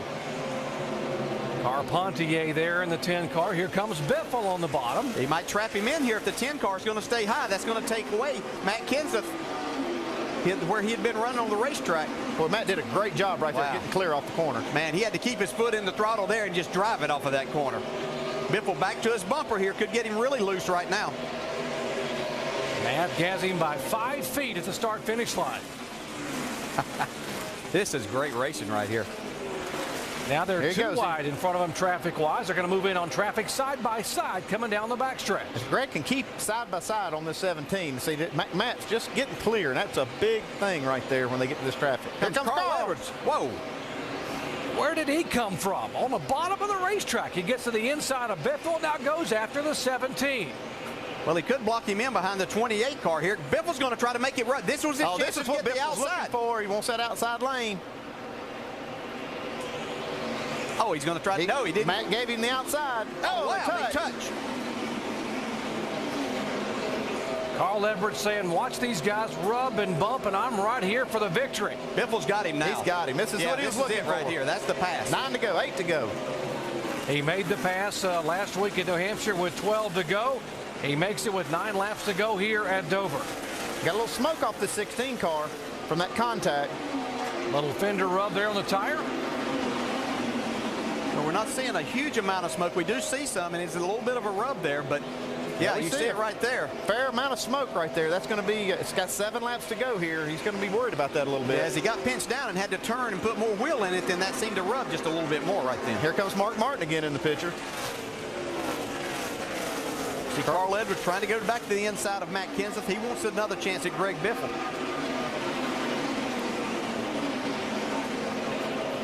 Six laps to go this time by, and now Greg Biffle starting to pull away a little bit from that battle for second spot. He said get him. 6 to go. 6. He was almost giddy in the NASCAR Countdown show today, talking to Rusty Wallace and Brad Nellen about how good a car he had. He didn't want to say it. They finally made him say, yeah, I got a car that can just spank him a day. And here we are 394 laps later, and he is the leader with 6 to go. He's got a little bit of smoke right there on that left front tire. He's got 5 laps to go. Hopefully this tire will make it. No smoke. Get your mark. He's got a little bit of smoke. Not a lot. Yeah, just behind this battle, as we watch the leaders here, Jimmy Johnson has caught Mark Martin. He was trying to make a pass on the high side of him, and you see Kevin Harvick right behind Jimmy Johnson. So a lot of points implications going on right there. Guys trying to get every spot they can.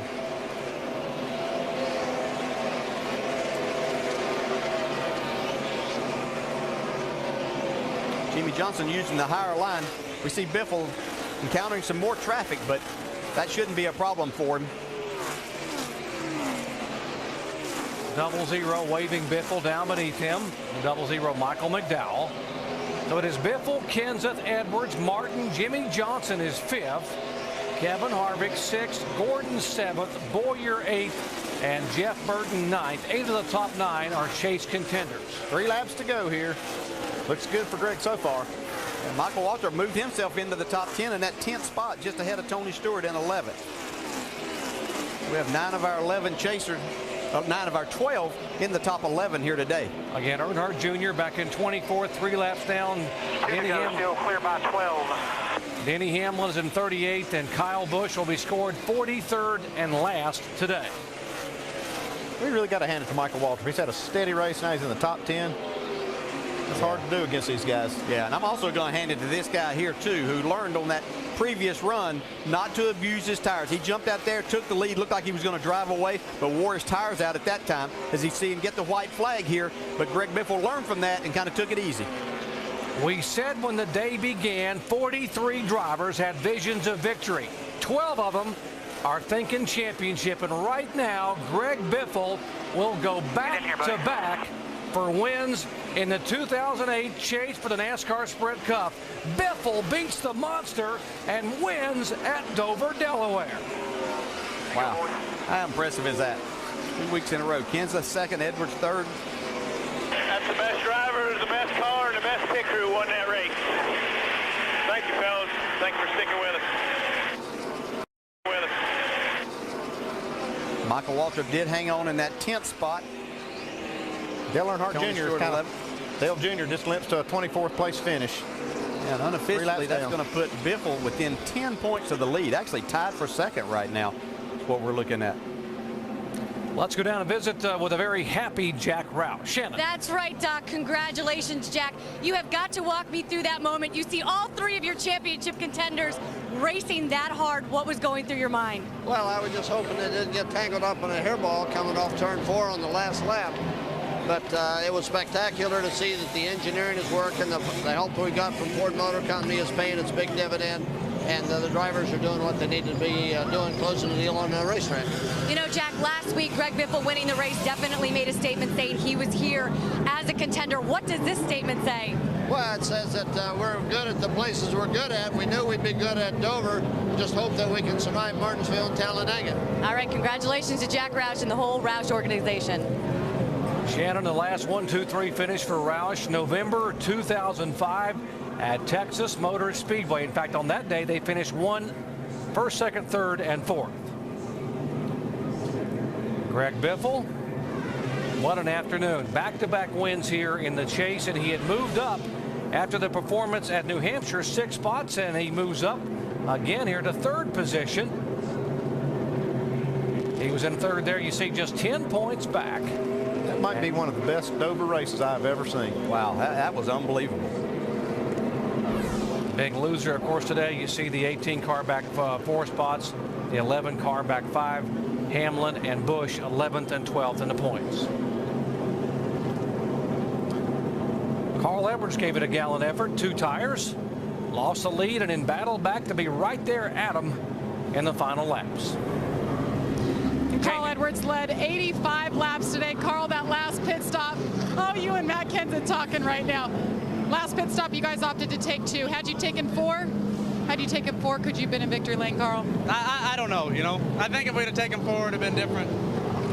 My hat's off to Greg and all the guys. You got to thank Office Depot and Ford and everybody, but, I mean, 3rd's no good, but that's the most fun you can have right there. That's a blast, so I'm glad it was Greg and Matt that finished in front of me. It's a good points day, and, man, I could do that all night. I wish we didn't have to stop. That was fun. He extended his points lead by 10 points. Mike? And Matt Kenseth turns in his best performance of the year, a 2nd place finish, and man, it was tight. What was the difference?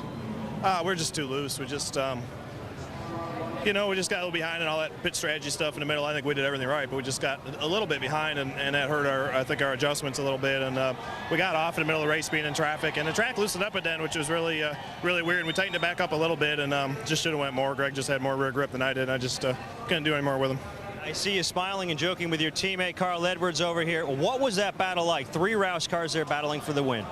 Well, it was fun. I mean, it was intense. I probably I think I gave Carl enough room, but I probably squeezed Greg a couple times pretty bad. So we all wanted to win. You know, we haven't won yet this year. We haven't even ran that good, so it's good to get the DeWalt car running up front again. We tried to look at what them guys were doing, and you know, the engineering department did a good job. All the cars were pretty fast today. Jamie was really fast too. So I guess I'm second happiest here.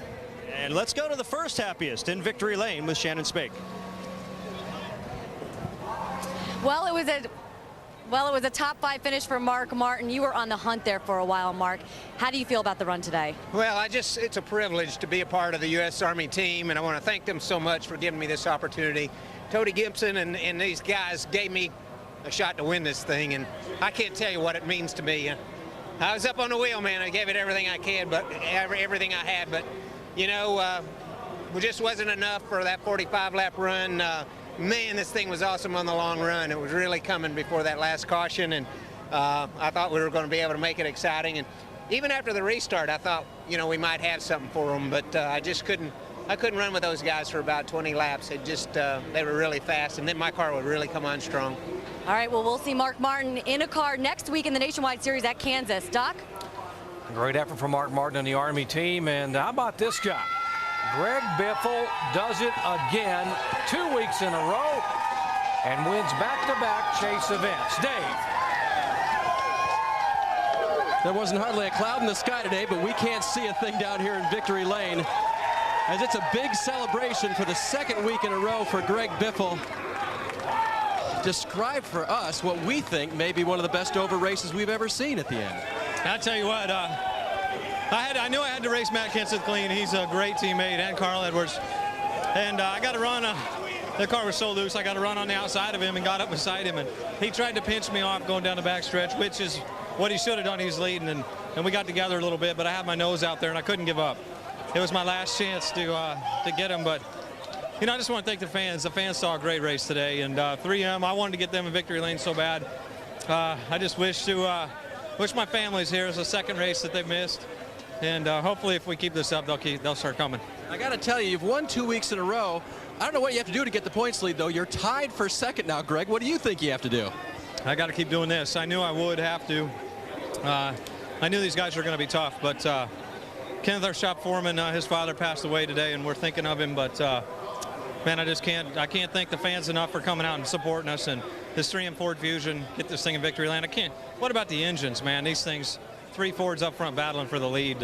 You know, this Roush Yates horsepower really runs good. He was loose a lot on that last run. He was blinded by oil mid-race, but he made it to victory lane. Jamie? Well, the man who he's tied with second in points is Jimmy Johnson. Jimmy, how'd your day compare to what you told me pre-race?